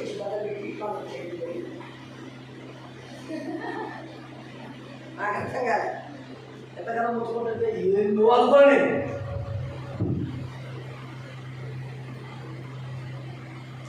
అంటే అది మా ఇంట్లో 4 పేషెంట్లు ఉన్నారు అది. నేను అనుకున్నా దేవుడి వాక్యని ప్రార్థన చేయించుకుంటేమో అమ్మ ఎదిగు పోదమ్మా అని నేను రెడీ ఉన్నా. మళ్ళా దూరం వెళ్ళి మా ఇంట్లో 4 పేషెంట్లు ఉన్నారు, నేను కూడా చర్చికి వెళ్తాను, నాకు ప్రభు బాగా ఇష్టం. మీరు వాక్యం ప్రారంభించిన కాలం నుంచి అంటే నేను ఆకాశంలో వెళ్తున్న దేవుడు ఆ హృదయాన్ని తెలిసి చెప్పారు.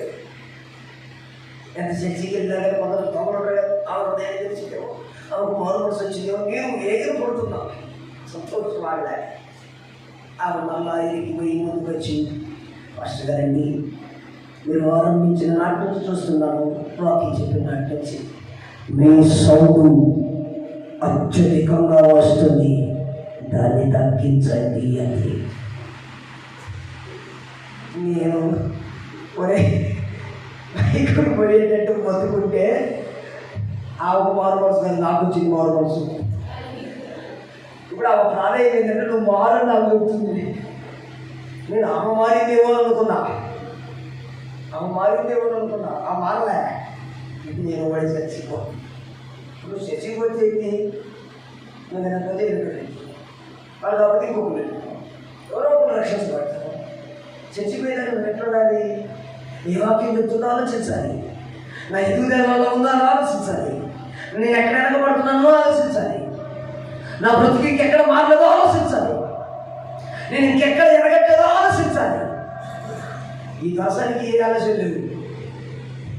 నువ్వు మారాలంటే ఏది మారాలా, నువ్వు సొంతం పెట్టుకోవాలి అంటే ఎవరైనా నువ్వు నీ దగ్గర వచ్చిన ఇంకెవరైనా అంటే నువ్వు చర్చికి పోతే గొప్పదని అయిపోయినవా, నువ్వు చర్చికి పోతే పరిపూర్ణ అయిపోయినవా, లేక నాకు చర్చి తెలుసు అంటే నీకు ఎక్కడ తెలిసినా.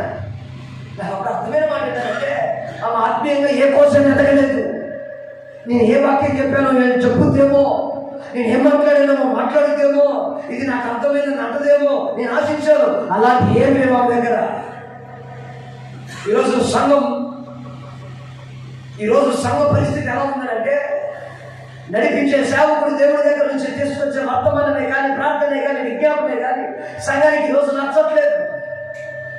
సంఘం చాలా లోకంలో మునిగిపోయింది, చాలా అవస్థలో పడిపోతుంది, సంఘం మనం బాగా గుర్తుపెట్టుకో. నీకు కనబడుతున్న సేవకుడు నేను మహిమ కలిగిన రాజ్యానికి సిద్ధపరిచేవాడు. అమ్మ బాగా గుర్తుపెట్టుకో. ఈరోజు సేవకుడు సంఘానికి చులకనగా కనపడుతున్నాడు. నన్ను సులకనగా చూసేవాళ్ళు కూడా సేవకులు ఉంటారు, అట్లనే సులకనగా చూస్తున్నారనే వాళ్ళు చూడరు. విలువగా చూపించే వాళ్ళు కూడా చాలా మంది ఉన్నారు. ఆమె హల్లెలూయా. మంచి విలువనిచ్చాడు దేవుడు, ఆమె మంచి స్థాయిని ఇచ్చాడు, ఆమె మంచి కృపనిచ్చాడు, ఆమె సులకనగా చూసేటాడు కూడా.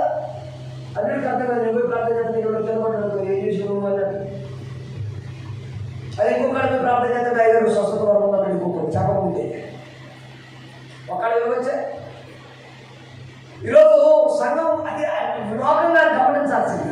సంఘం గమనించాలి. సేవకుడి ప్రయాసం ఏంది, ఎందుకు ప్రతిష్ట చేసుకున్నాడు, ఎందుకు తీర్మానం చేసుకున్నాడు, ఎందుకు నడుము పెట్టాడు, ఎందుకు దేవుడు ఆయన భుజస్కంధాల మీద భారం పెట్టాడు. నువ్వు పెట్టిన భారాన్ని ఒమ్ము చెయ్యదు విశ్వాసిగా. నీ భావం కోసం కష్టపడలేదా, నీ ఇబ్బందుల కోసం కష్టపడలేదా, నీ ఆర్థిక సమస్యల కోసం కష్టపడలేదా, కన్నీటితో ప్రార్థన చేయలేదా, నువ్వు రక్షణకు రావాలని పోరాడలేదా,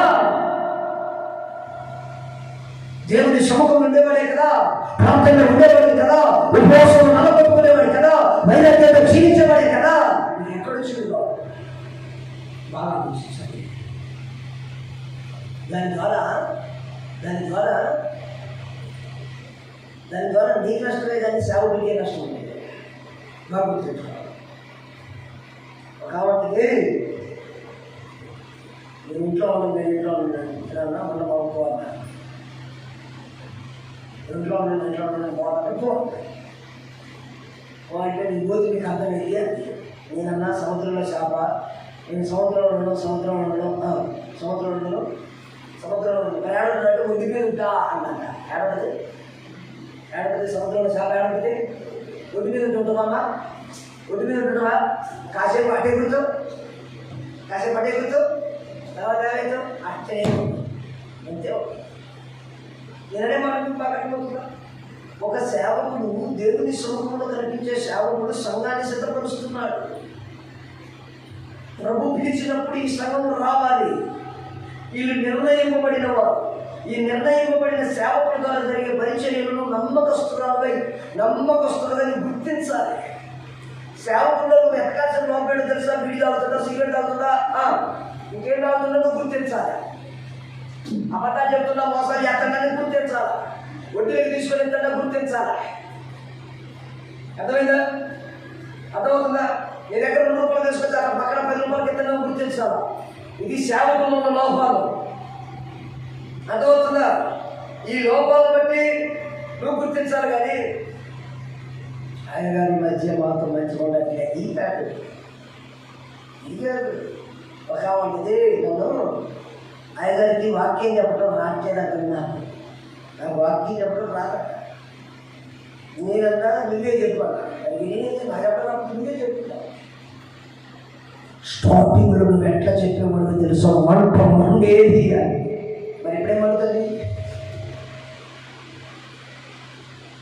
స్టార్టింగ్లో మంట పండం కాదు, నువ్వే ఆ మంటను తట్టుకోలేకపోతున్నావు. అది గుర్తుపెట్టుకో.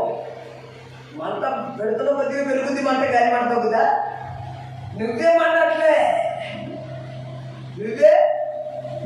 నువ్వేమన్నట్లే. రోజు స్కూల్కి పోయేవాడికి అక్షరాలు పెరుగుతే తగ్గుతాయా? మీరు చెప్పండి, పెరుగుతే తగ్గుతాయా? మరి పని చేసేవాడికి ఏమైతే మళ్ళీ వాడు వచ్చిననుకో, వాడికి ఒకటి గుర్తుంటే వాడు వచ్చి మా టీచర్లు సరిగ్గా చెబుతాలే అన్నమనుకో, ప్రాబ్లం నీకు. ఆలోచించు. ఇప్పుడు నువ్వు చేయాల్సింది తెలుసా? ఈ వస్తీ ఇదంతా రాజువల్లే కలిగింది కదా, రాజే కదా పంపించింది. ఆయన లేకపోతే నాకు ఈ గత ఎక్కడిది, ఆయన లేకపోతే నాకు ఈ జీవితం ఎక్కడిది, ఆయన లేకపోతే నాకు ఈ భాగ్యం ఎక్కడిది, ఆయన లేకపోతే ఎంతమంది ప్రజలు ఎక్కడ ఉన్నారు, ఆయన లేకపోతే ఈ స్థితి ఎక్కడిది అని దేవుని చిత్తాన్ని గుర్తించలేకపోయింది. ఈరోజు నువ్వు కూడా దేవుని చిత్తాన్ని నీకు నియమింపబడిన సేవకులు బట్టి గౌరవించకపోయినా, అర్థం చేసుకోకపోయినా, ప్రేమించకపోయినా, నడవకపోయినా, జ్ఞానయుక్తంగా ఆలోచించకపోయినా నువ్వు ప్రమాదంలో పెడతా. చివరి మాట చెప్తాను, చివరి మాట. ఇది చాలా ప్రాముఖ్యమైన మాట. ఆఖరికి అందరికీ అవసరం చూపిస్తా.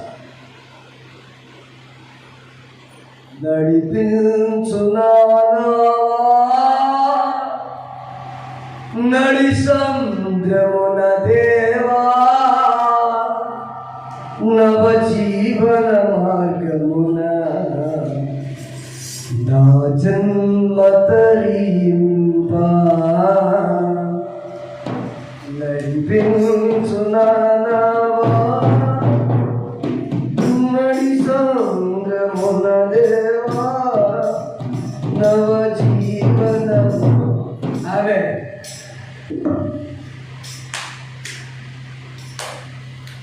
దేశం పోయి పాకిస్తాన్ గోడలు పెడితే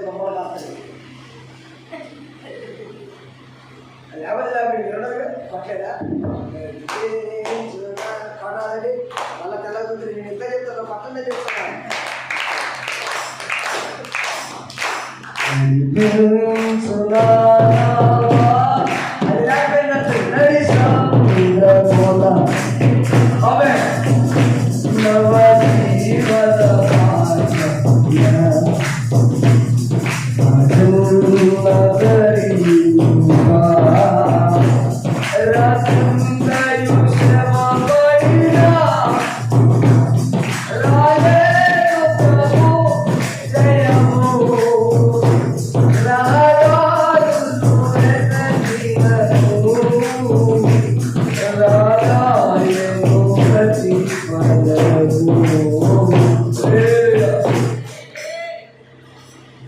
సపోర్ట్ పెట్టి పెంచారా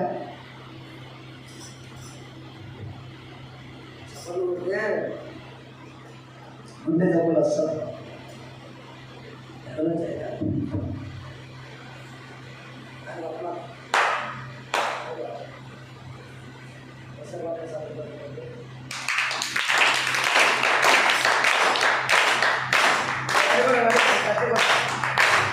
హల్లెలూయా స్తుతి మహిమ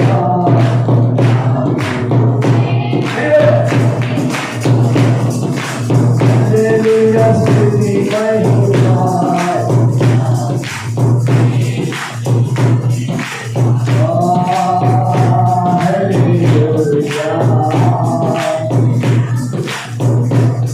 హల్లెలూయా.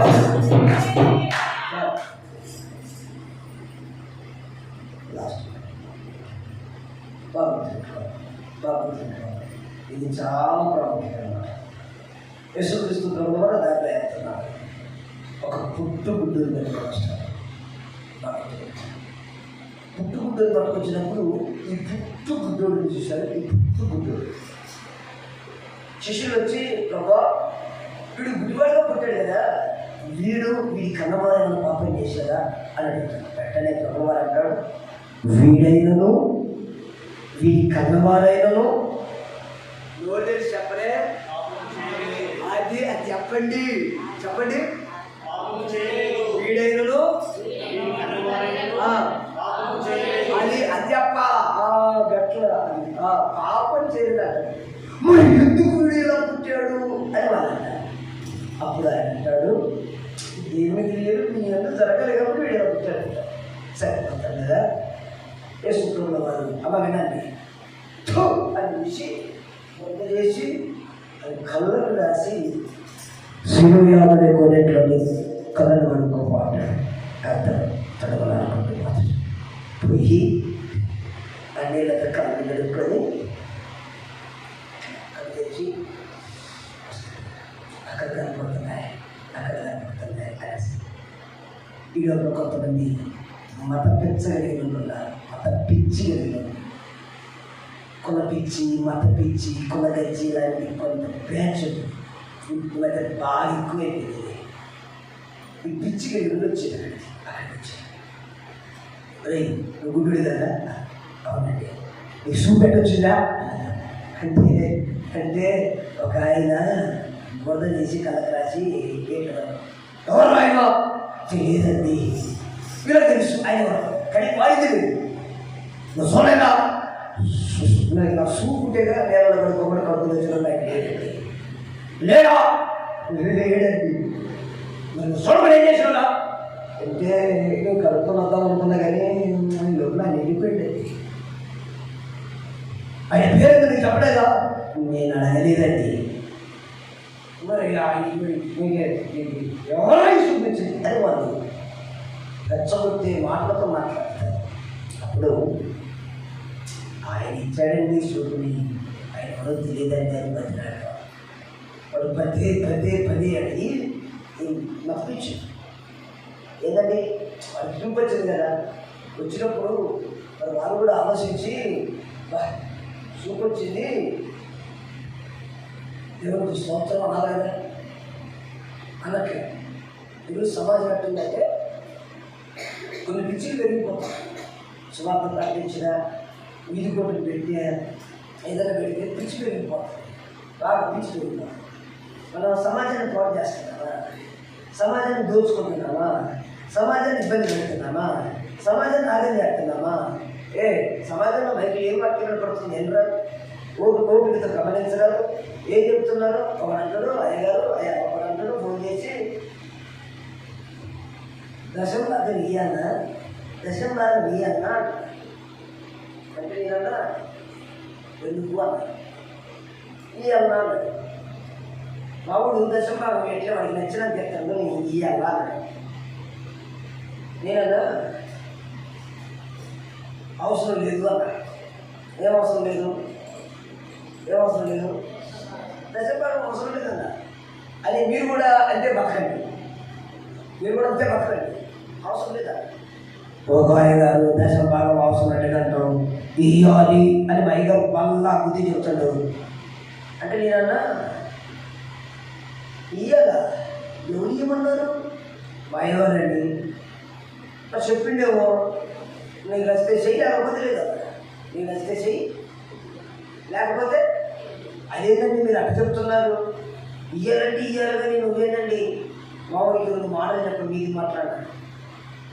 2 కాదు 3 కాదు 30 కాదు, ఒక్కటి కూడా చెప్పాలి. ఒక ఎదుగుతున్న విశ్వాసికి దశమ భాగం ఇయ్యాలని చెప్పాల్సిన అవసరం చెప్తున్న బాగా గుర్తుపెట్టుకో. అసలు అవసరమే లేదా మాట.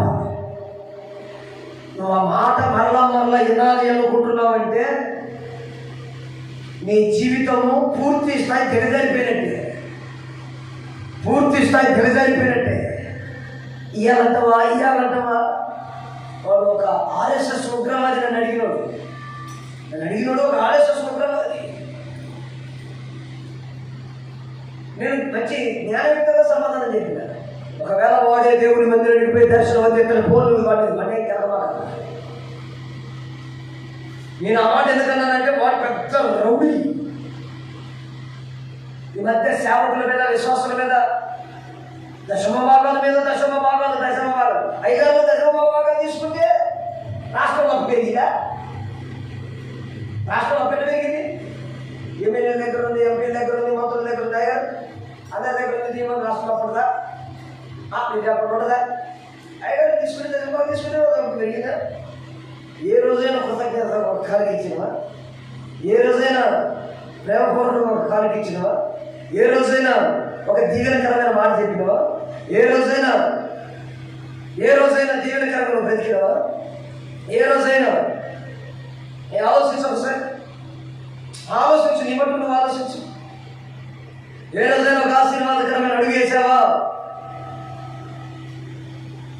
నీకు నేను నేర్పాలా, నీకు తెలియాలన్నా అంటే నువ్వు దశభాగం ఇచ్చే స్టేజ్ అంటే నేను ఇస్తే బాగుపడతానా, నేను ఇస్తే దీవించబడతానా, నేను ఇస్తే రుణాలు కడతానా? ఒక నటుడు మేకపోతే తెచ్చి అయ్యారు ఒక మేకపోతే తెచ్చి దేవుడికి 2 మేకపోతే తెస్తున్నాడు. నేను ఉన్నాను మొత్తం పడద్దు 2 ఎత్తులాగా ఆ 2 వేసుకొచ్చి ఒకటి వేసుకున్నాడు.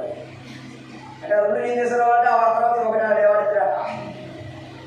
ఊరి తెలివి చెప్పండి నువ్వు వాళ్ళ పిచ్చి తిట్టి అయ్యగారు వచ్చినాక నీ చేశానంటే ఆ మేకపోతుంది ఆగాలో అయ్యగారు తడగలాగా అన్ని అయ్యగారిని అడగలాగా.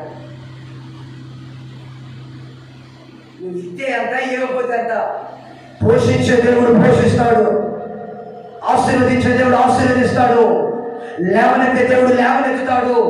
కానీ ఇంకా ఆ అవివేకతనంలో బ్రతకటం నీ మూర్ఖత్వం. సంఘం అంటే విశ్వాసంగా చేర్చబడినప్పుడు ఒక క్రమంలోకి వచ్చినప్పుడు అది దశమ భాగమా, అది ఏ భాగమా, అది ఏంటి చేసుకొని చెప్తూనే ఉండాలా.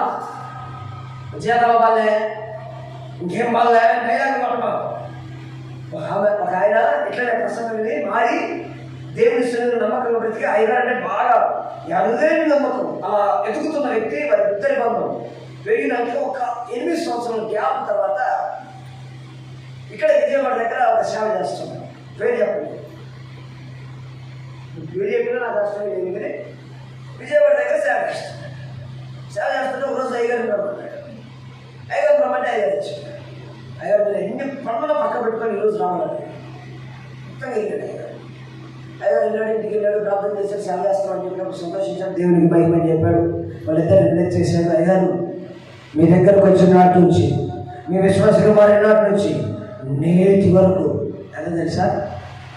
ఈ దశమ భాగం కనుక నేర్చుకున్నాను. ఎలా తెలుసా? 50 లక్షలు. ఎంత ఎంత 50 లక్షలు. మనమా 50 లక్షలే, 50 లక్షలే. సంఘము ఎప్పుడు ఇన్నే స్టేజ్ కాదు. 50 లక్షలు అంటే విషయం భాగమే 50 లక్షలు అంటే మన ఆదాయం ఎంత ఉందో ఒకసారి ఆలోచించండి. ఒకసారి సంఘం 5 కోట్లు చెప్పండి అమ్మా. ఎంత? 5 కోట్లు ఉండదా? దేవుడు అంతగా ఆశీర్వదించాడు. నీకు ఇంకా బాగా మూలపాఠంగా ఇది ఇదేనా అది అదేనా కాదు. బాగా ఆలోచించాలి. వివేకముతో నడవాలి. ఎదుగుతున్న బిడ్డలుగా మార్చబడాలి. వాడిని బాగా ఇసిగిస్తే వాడిని తల్లిదండ్రుల దగ్గరికి వెళ్తారు. ఆ బిడ్డని తీసుకుంది ఇంటికి బా అంటే ఇంటికి తీసుకొస్తా. ఇంటికి తీసుకొస్తే ఇప్పుడు ఏమా ఇప్పుడు మీ కొడుకేనా? మా కొడుకేనండి. ఏమన్నా కళ్ళు కనపడుతున్నాయి? ఎంత ముందున్నాయా? లేవండి. ఇప్పుడు కనపడుతున్నాయి? ఏమోనండి. నీకే తెలుసా? తెలియదండి. చెప్పమా. వాడి వయసుకు వచ్చినోడు వాడిని అడగండి. ఎరా బాబు ఏందిరా అంటే మళ్ళా మధ్యలో మళ్ళా పడుతుంది. ఎలా ఇన్స్ట్రుమెంట్ వచ్చిందిరా అంటే ఇప్పుడు వాడు ప్రసంగం స్టార్ట్ చేస్తాడు. ఇప్పుడు వాడు ప్రసంగం స్టార్ట్ చేస్తాడు. ఒకసారి చదువుతాడా మాట ఒక్క మాట చదివాను మిగులుతుంది. చదవలేకపోతే వ్యవహారం సమర్థ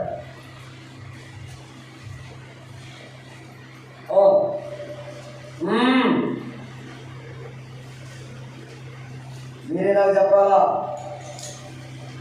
7వ అధ్యాయమా 6వ అధ్యాయమా 5వ అధ్యాయమా చెప్పండి త్వరగా.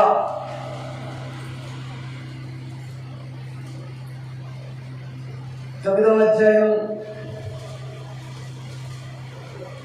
30వ వచనం. అందుకు ఆ మనుషుడు ఆయన ఎక్కడి నుండి వచ్చాడో మీరు ఎరుగకపోవడం ఆశ్చర్యమే. ఆయనను ఆయన నా కన్నులు తెరిచెను. దేవుడు పాపుల మనని ఆలకింపడనేరుగుదుము. ఎవడైనను దైవభక్తుడై ఉండి ఆయన చిత్తం చొప్పున జరిగించిన ఎడల ఆయన వారి మనవి ఆలకించిన కొట్టలు గట్టిగా. దేవుని చిత్తము చొప్పున అడగగలిగితే, దేవుని చిత్తము చొప్పున అడుగు వేయగలిగితే, దేవుని చిత్తము చొప్పున బ్రతకగలిగితే, దేవుని చిత్తము చొప్పున నీ ప్రతి అడుగు పడగలిగితే, దేవుని చిత్తానుసారంగా నువ్వు పరిపూర్ణంగా అప్పగించుకుంటే నీ కుటుంబంలో వారి జీవితంలో మూయబడిన కళ్ళు తెరవబడినట్లుగా నీ జీవితంలో మూయబడిన గర్భఫలమే కానీ ఏ ఫలమైనా కానీ ఏ ఆశీర్వాదమైనా కానీ ఈ ఉపవాస ప్రాంతంలో తెరవబడినగాక. మూయబడిన ద్వారాలు తెరవబడినగాక. మూయబడిన ద్వారాలు తెరవబడినగాక. నీ ఆశీర్వాదాలను మీరు చూచుదురుగాక. మరుసటి సంవత్సరంలో ఉన్నతమైన ఆశీర్వాదపు పిల్లలుగా మార్చబడుదురుగాక. నీ ప్రతి పనుల విజయాన్ని మీరు చూచుదురుగాక. నీ అప్పుల సమస్యలు తొలగిపోవుగాక. నీ ఇబ్బందులు తొలగిపోవుగాక. నీ నష్టాలు తొలగిపోవుగాక. సేవలను దిశలు విస్తరించబడుగాక. ఆత్మను ఉజ్జీవించబడుగాక. దైవ చిత్తము చొప్పున జరిగించే ప్రతి వారి సమస్యలు తొలగలుగాక. సంఘముల నూతన వాహనాలు ప్రవహించుగాక. నూతన కార్యాలు జరుగుగాక. నూతన వివాహాలు జరుగుగాక. యేసు నామములో పిల్లలకు మంచి ఉద్యోగాలు యేసు నామములో వచ్చుగాక. ఆమేన్ ఆమేన్. అది వాడు చెప్పిన ప్రసంగం. అర్థమైందా? ఆయన చేసిన ప్రసంగం ఏంటంటే ఎవడైనను దైవభక్తుడై ఆయన చిత్తము చొప్పున దైవగారు చదవాల తలకాయ పొద్దు వచ్చుగా. దైవ చిత్తము చొప్పున జరిగించిన ఎడల మీరు కొట్టండి సభలు అందరూ. అక్కడ మర్మం ఉందండి అయ్యారు. అక్కడ ఒక మర్మం ఉంది. ఆ మర్మం ఏంటో తెలుసా? ఒక గుడ్డోడు ఒక కళ్ళు లేనోడు కళ్ళులో ప్రసంగం చేస్తాడు. కోటు కళ్ళు లేనోడు కళ్ళులో ప్రసంగం చేస్తాడు. కళ్ళు లేనోడి ప్రసంగం ఏంటో తెలుసా? దైవ చిత్తం చొప్పున బతుకో, దైవ చిత్తానుసారంగా నడు, దైవ చిత్తానికి నీ జీవితం అప్పగించుకో. పిచ్చి పిచ్చి ఆటలు పనిచేయి, పిచ్చి పిచ్చి నడత పనిచేయి, పిచ్చి పిచ్చిగా జీవించడం పనిచేయి, నీకు నచ్చినట్టుగా ప్రవర్తించడం పనిచేయి. నువ్వు మాట్లాడేది దైవ చిత్తమేనా? నువ్వు నడిచేది దైవ చిత్తమేనా? నువ్వు బ్రతికేది దైవ చిత్తమేనా? నువ్వు జీవించేది దైవ చిత్తమేనా? అది ఆలోచించు. ఒక గుడ్డి కూడా చెప్తున్న మాట, ప్రారంభంలో ఏమన్నారు? వీడైనను వీడి కనవారైనను 9వ అధ్యాయం వచ్చిన కదా రాస్తున్నది, ఎవడు పాపం చేశారన్నాడు. ఇప్పుడు వాడంటాడు, ఎవడైనా పాపంలో ఉంటే వాడి మనని దేవుడు ఆలకించాడు. నేనంటున్నారా? పాపం ఉండమని మాట ఎవరు చెప్తున్నారు? ఇందాక మరి నువ్వు చేసిన నీ ఓటు చేసిన మాట్లాడుతున్న వీడు మరి ఎవరు చెప్పారు పాపం చేయలేదని? యేసు ప్రభువు అని చెప్పారు. ఎవరు చెప్పారు? అంటే దేవుడి నోటి నుంచి సాక్ష్యం ఏమొచ్చింది తెలుసా? వాళ్ళ కన్నవారిలో పాపం లేదు, ఈ గుడ్డివారిలో పాపం లేదు. అంటే వాళ్ళు బ్రతికే విధానం ఎలా ఉందో తెలుసా? దైవ చిత్తం, దైవ చిత్తానుసారంగా నడిచే కుటుంబంలో ఒక సమస్య, దైవ చిత్తానుసారంగా నడిచే జీవితంలో సమస్య, ఒక సమస్య. ఇద్దరు తల్లిదండ్రులు నమ్మకంగా బ్రతికారు, అయినా సమస్య ఉంది. వాడు గుడ్డివాడేమో కానీ వాడి జీవితం గుడ్డిది కాదు, వాడు గుడ్డివాడేమో కానీ వాడు బ్రతుకు గుడ్డిది కాదు. అర్థమవుతుందా? తల్లిదండ్రులు పాపం లేకుండా బ్రతికారు, పుట్టిన గుడ్డివాడు కూడా పాపం లేకుండా దైవ చిత్తానుసారంగా బ్రతికాడు. బాగా గుర్తుపెట్టుకోవాలి. సగమా నేనేదో చేర్చుకోవాలని మాట్లాడుతున్నాను, కానీ నువ్వు బాగా ఉదయాన్ని చించి ఆలోచించాలి. గుడ్డివాడే దేవుని చిత్త ప్రకారంగా నడిస్తే నేనట్లా నడవాలి. దైవ చిత్తానుసారంగా నడిచిన తల్లిదండ్రులకు ఒక గుడ్డివాడు పుట్టిండు ఎంత బాధ, దైవ చిత్తానుసారంగా మంచి బతికినోడికి సమస్యలు ఉన్నాయి ఎంత బాధ. ఏమో ప్రార్థనలో కరుణీయుడు పుట్టిండుగా అంటారు సమాచారం. ఏమో ప్రార్థనలో కదా నీకు కరోనా ఎట్టొచ్చింది అంటారు. ఏమో దైవ చిత్తానుసారంగా నడితే నీకు ఎప్పుడు ఎందుకైనా అంటారు. దైవ చిత్తానుసారంగా పోతావా? ఎప్పుడు చేసినా ఆదివారం ఎప్పుడు చేసినా గుళ్ళోనే ఉంటావా? 10వ వంతు కూడా మానకుండా నీకే ఎందుకు? దేవుని చిత్తానుసారంగా నడిచే వాడికే సమస్యలు. ఎందుకో తెలుసా? దేవుని కార్యాలు అక్కడ జరగాలి. ఆమె దేవుని మహిమ దిగి రావాలి. వాడి జీవితం బుద్ధి కాదండి, వాడు అంతకంతకు తేజరిల్లాడు. కూడా చెప్పండి గట్టిగా, వాడు అంతకంత తేజరిల్లాడు. చెప్పండి, అందరూ చెప్పండి. అలా చెప్పండి. ఏ కళ్ళు లేకుండా ఈ సమాజాన్ని రూపాయి కాగితాలు, 10 రూపాయల కాగితాలు, 100 రూపాయల కాగితాలు, 500 రూపాయల కాగితాలు చూడకుండా ఇన్ని సంవత్సరాలు ఆగమైపోయాడు. కానీ ఈ 500, 100 రూపాయల కాగితాలు కాదు వాడు చూసేది. ఎవరు బాగు చేశారా? బాగుపడ్డా ఎవరు కూడా లోకంలో మెచ్చుకోవట్లే అని బాధపడుతూ పోతుంటే మరణం వచ్చింది. ఏమైనా ఇది మాత్రం అన్నాడు. ఏమన్నయ్యా ఈ పాపిష్టి సమాజం మంచిగా బతికితే ఈ మధ్య నీటికి బతికినోడికి ఏం లేదు, వినలేదు. మంచిగా బతికినోడికి మంచి లేదు. అర్థమవుతుందా? అన్నేదో మంది బతుకుతున్నావా అనుకుంటుంది. కాబట్టి సంఘములు ఎవరు నీతి మంత్రులలో చెప్పు. సంఘంలో ఎవరు లేవు, నువ్వు ఎవరు లేదు కాబట్టి నేను కూడా నీతి మంత్రులు ఇవ్వడము. అంటే నీ చేత ఎక్సైట్గా తిరుగుతావా, ఇత్తసారంగా తిరుగుతావా, ఎగురుకుంటే తిరుగుతావా, కొబ్బరి తిరుగుతావా, లేకపోతే విడిచేసి తిరుగుతావా? ఆలోచించాలి. అంటే ఏమంటే సంఘంలో నీతిగా లేరు అంటే ఏమో నేను ఎట్టయినా బతుకుతా అంటే దాని అర్థం ఏంటి? అంటే ఎట్టయినా బతకడం కోసం సంఘంలో నీతి మంత్రులు వాడులో లేడు. నీకు తెలుసా? నాకు అన్నీ తెలుసు. ఏం తెలుసు? నీతి బతకట్లే. నువ్వేం చేస్తావు? నేను కూడా నీతి తప్పి రాత్రి పూట మాట్లాడతా, నేను కూడా నీతి తప్పి అర్ధరాత్రి బజారు తిరిగి వస్తా, నేను కూడా నీతి తప్పి ఏదైనా పని చేస్తా.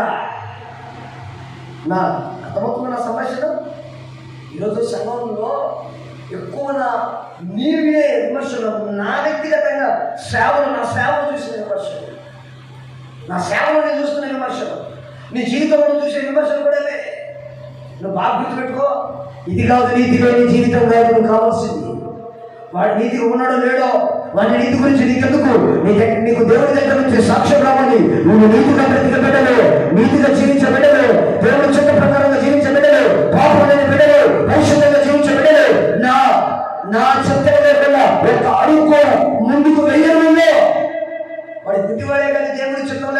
ఒక్కడు కూడా ముందుకు వెళ్ళలేదు.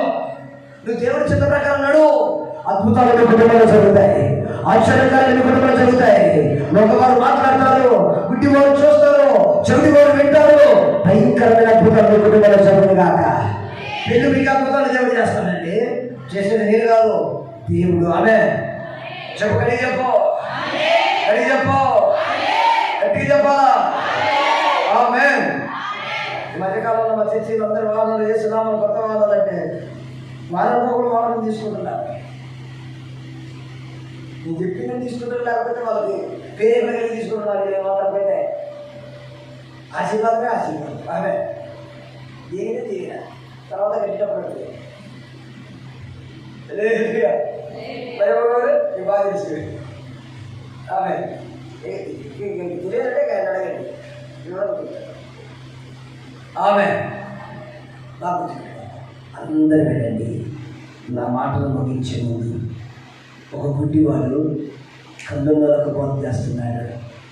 ఎవడైనను దైవ చిత్త ప్రకారం నడిస్తే వాని మనవి దేవుడు వినుగాక. ఈ ఉపవాస కూడికలో ముగింపు మాట నేను చెప్పే మాట సాగదీసి 3 గంటలు చెప్తున్నాను. నాకు అవసరం లేదు, కానీ నీకు కావాల్సిన మాట ఖచ్చితంగా నేను వేసుకోవాలి. గుడ్డోడే పరిశుద్ధంగా బ్రతుకుతుంది, దేవుని చిత్తం ఎందుకు బ్రతుకుతుందో, దేవుని నడవడికి ఎందుకు బ్రతుకుతుందో మనం ఆలోచించాలి. ఒక ఆమె మధ్యకాలంలో అయ్యగారికి ఏం చెప్పకూడదు. మనం ఇంట్లో బరువు తెచ్చినా అయ్యగారికి చెప్పాలా, మనం ఇంట్లో ప్యాన్ తెచ్చినా అయ్యగారికి చెప్పాలా, కీబోర్డ్ యాడ్. మనం ఇంట్లో బరువు తెచ్చినా అయ్యగారికి చెప్పాలా, మనం ప్యాన్ తెచ్చినా అయ్యగారికి చెప్పాలా, మనం ఫ్రిడ్జ్ తెచ్చినా అయ్యగారికి చెప్పాలా, మనం టీవీ తెచ్చినా అయ్యగారికి చెప్పాలా, మనం ఏమి తెచ్చినా ఫ్రిడ్జ్ కలిపోయింది, టీవీ కలిపోయింది, అన్నీ కలిపోయింది.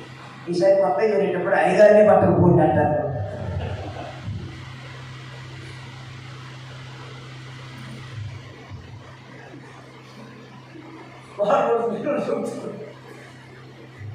నువ్వు పక్కనే పడతాడు తేటో అట్ట పెట్టడు కానీ మొత్తం కలిపి చెయ్యి ఎవరి మొక్కలు చేసి ఒక్కటి తిట్టుకోవడం కాదు పాపం. బరువు పోయి మళ్ళా ఈసారి అయ్యగారు ఈసారి నేను రానంటే ఉప్పు పిండి సొమ్ము పిండి రావాలి రావాలి రావాలి. ఆడికి టీవీ కాదు పోవాలట. శ్రమ ఉంటే నీ టీవీ కంటే నేను రావాలా. నాకు రాకపోతే వచ్చే బొమ్మ కూడా మంచిగా రాలేదు.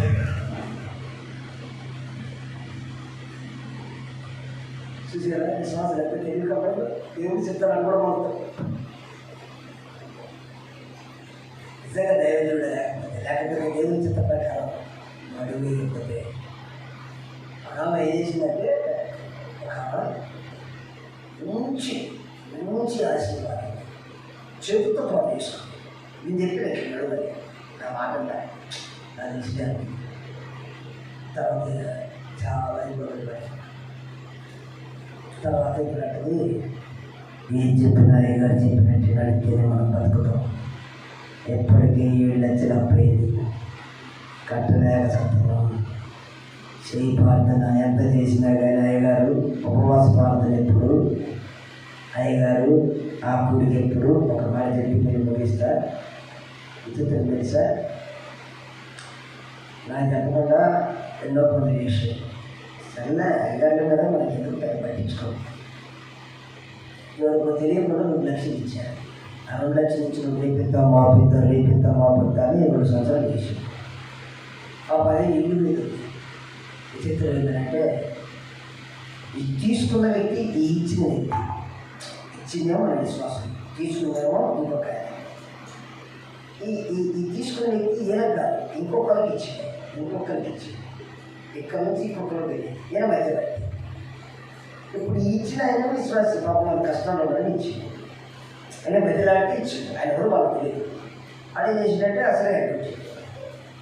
ఇప్పుడు వీళ్ళు రేపు మాపు రేపు మాపు రేపు మాపు అంటారు.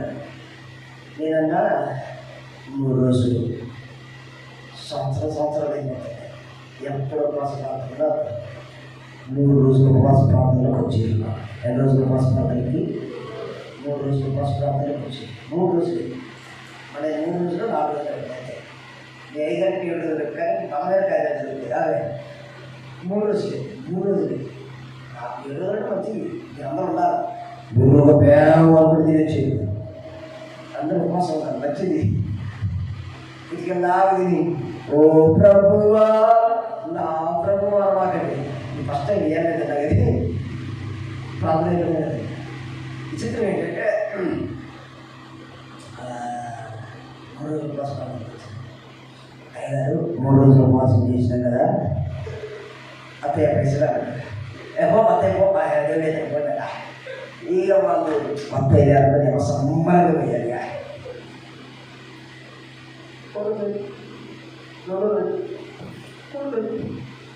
7 రోజులు ఇవాళ వారంలో పడింది. అయ్యగారు డబ్బులు అయ్యగారు చచ్చిపోతున్నాయి. అయ్యారు అది ఒక సమస్య, చిక్కు సమస్య, పెద్ద సమస్య. 2 లక్షలు కానీ అది చాలా ప్రాణాంతరం మీదకి వచ్చే సమస్య, పెరుగు మీదకి వచ్చే సమస్య. అయితే ఈ ఇప్పించినోడు కిరాయి కాదు, ఈ మధ్యలో ఉన్నాడు. ఈ మధ్యలో చూసిన ఈ కిరాయి వాళ్ళిద్దరు తీసుకోవద్దు. ఏకాదే ఉండి ఉండి నాకు ఇది లేని ఉండి ఇది తింటాడు కదా. అది విచిత్రం ఏంటంటే ఒకరోజు ఆయన 3 రోజులు ఉన్నాయి కానీ మన ప్రాంతంలో బాగా బలించట్లే కాబట్టి నాన్న ఈరోజు బోర్డు వాడి దగ్గర కదా పోతే నీకు బొమ్మన్నప్పుడు పోతే వాడు కాల్చి పడిపోయింది. లేవట్లే జ్వరం వచ్చిందని డాక్టర్ సూటి కూర్చుందంట, 2 పడిపోయింది. పోయి నిలబడితే 2 లక్షలు అంటే వాడు కాలు చేతులు లేకపోతే ఆయపాయి వాడు పెద్ద హాస్పిటల్ తీసుకుపోయారు. వీళ్ళు వచ్చి ఎదురుగా నిలబడ్డారు. ఇప్పుడు ఎవరు అడుగుతారు చెప్పండి? మళ్ళా వచ్చి అయ్యారు నువ్వు బొమ్మన్నట్టు పోతే వాడు 2 కాలు చేతులు పడిపోయిన ఇప్పుడు మనం చూసే వాడికి గుండె స్ట్రోక్ వచ్చినట్టుంది. ఇప్పుడు లేని మనిషి కాక ఉన్నైపోయేటట్టున్నాయి అంటే వినన్నా వచ్చిందా ఇంటికన్నా వచ్చి మళ్ళా పడ్డా కాలు చేతులు పడిపోయినాడు. వాడికి చేతులు పనిచేయట్లేదు, కాలు పనిచేయట్లేదు కదా. ఆయన పని చేస్తానంటే మీరు పోండి చెత్త ఖర్చులు 2 లక్షలు ఇచ్చి కావాలని చెప్పి పొయ్యి రేటుంది కాబట్టి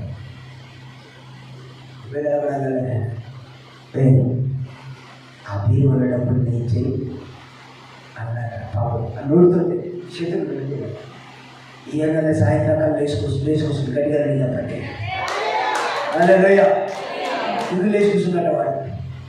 ఇక అలాగే పూర్తి మొదలు పడదు.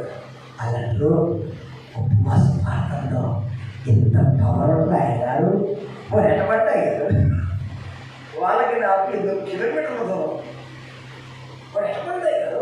నువ్వు బొమ్మన్నప్పుడు పడిపోయాడు, మళ్ళీ బొమ్మని అడగన్నప్పుడు లేచాడు. ఇది చిత్రం ఉంది అంటలేదన్న. వాడు డబ్బులు ఎగ్గొట్టాలని చేసినా కానీ వాడికి అర్థమయ్యేటట్టు దేవుడు చేసి నీ డబ్బులు ఎగ్గొట్టడం కాదు కానీ ఉపవాస ప్రార్థన జీవం కలిగిన కార్యాలు చేస్తుంది.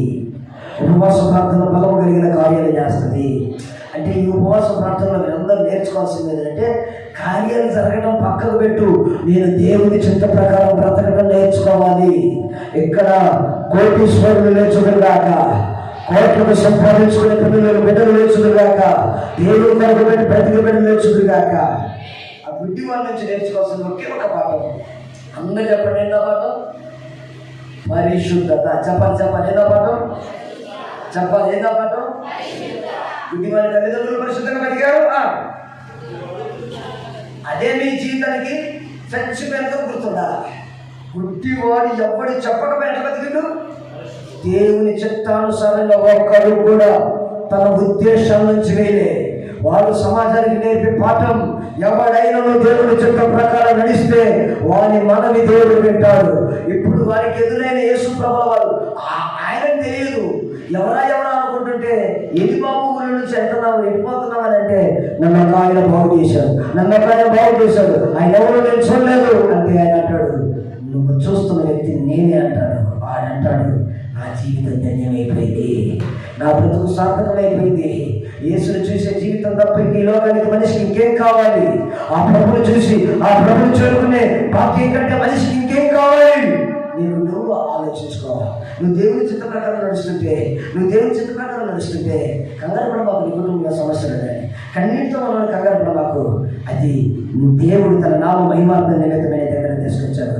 నువ్వు మాత్రం దేవుని చిత్త ప్రకారం ఒక్క అడుగు కూడా తమకుండా నడుచుదురుగాక.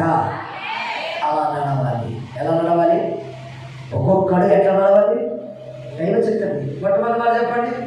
లోతు దేవుడు బ్రతికిడు, సంపాదన కోసం బ్రతికిడు. దేవుడి చిత్తాన్ని డబ్బే ముఖ్యం అనుకోండి, కానీ దేవుడి శరీరం ముఖ్యం, దేవుడి నడిపి ముఖ్యం, దేవుడితో ఉన్న వైరాగ్యం ముఖ్యమని ఎంచుకోలేకపోయాడు.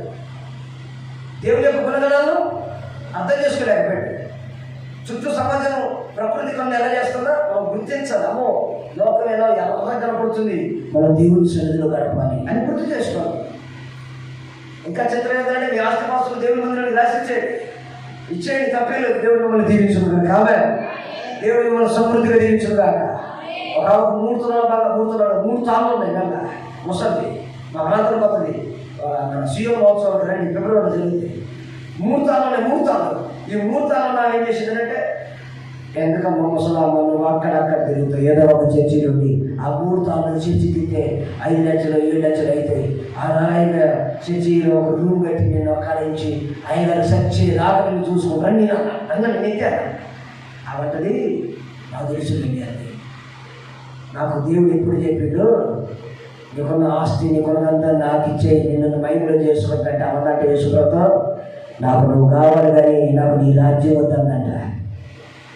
అంటే నేను నా బంగారాన్ని ఇచ్చుకోలేదు, కానీ నాకు మాత్రం అంటే చర్చికి మాత్రం కానీ నాకేమవుతు పరలోకం. ఎందుకంటే నేను ముసలి దగ్గర పిల్లలు ఎవరు లేరు, నేను పుట్టుకం పోయినా కానీ నేను చూసుకుంటే ఎవరు లేరు. ఈ 3 తాళ్ళు చూసే జనం నాకు లేకపోతే ఆ అరెకరం ఉంటుంది, అరెకరం ఉంటుంది, అరెకరం ఉంటుంది. చిత్రం తెలుసా? అరెకరంలో నచ్చలు ఉంటుంది, అరెకరంలో నచ్చలు. ఒక ఇక్కడ నుంచి నెడుకుంటూ వచ్చి ముసలి గుడిసెట్ నుంచి ఎవరి దగ్గర పోయినా ఎవరు పని చేయలేదు, ఎస్ఐ దగ్గర పోయినా ఎస్ఐ పని చేయలేదు, ఎవరి దగ్గర పోయినా ఎవరు పని చేయలేదు. చిత్రం తెలుసా? ఎప్పుడు పని చేయలేదు. కానీ ఇక నా దగ్గర పని నేను చెప్పిన, నువ్వు పరలోకం పోవాలంటే నీకు ఉన్నదంతా ఎవరికి ఇవ్వాలా అంటే అవంటది నాయన గారు, నాకన్నీ తెలుసాయి గారు, నేను సచ్చినా కానీ నేను దేవునికి ఇయ్యలే గారు, నేను ఇంతే ఉంటాయి గారు. ఒకరోజు ఒక తాడు ఒక ఆమె తీసుకొని వాళ్ళ బంధు ఒక తాడు పైన తాడు ఒకటి తీసుకొని నేను చూస్తానంట 1,00,000 వచ్చింది తాడికి. 1,00,000 అంటే తాడికి నేను చూస్తున్నాను. 1,00,000 అంటే మొదటి రోజంట కాళ్ళు తిందంట, షాయి పెట్టిందంట, కలిపి గోరు ముద్దులు పెట్టిందంట. బట్లు దిగిందంట.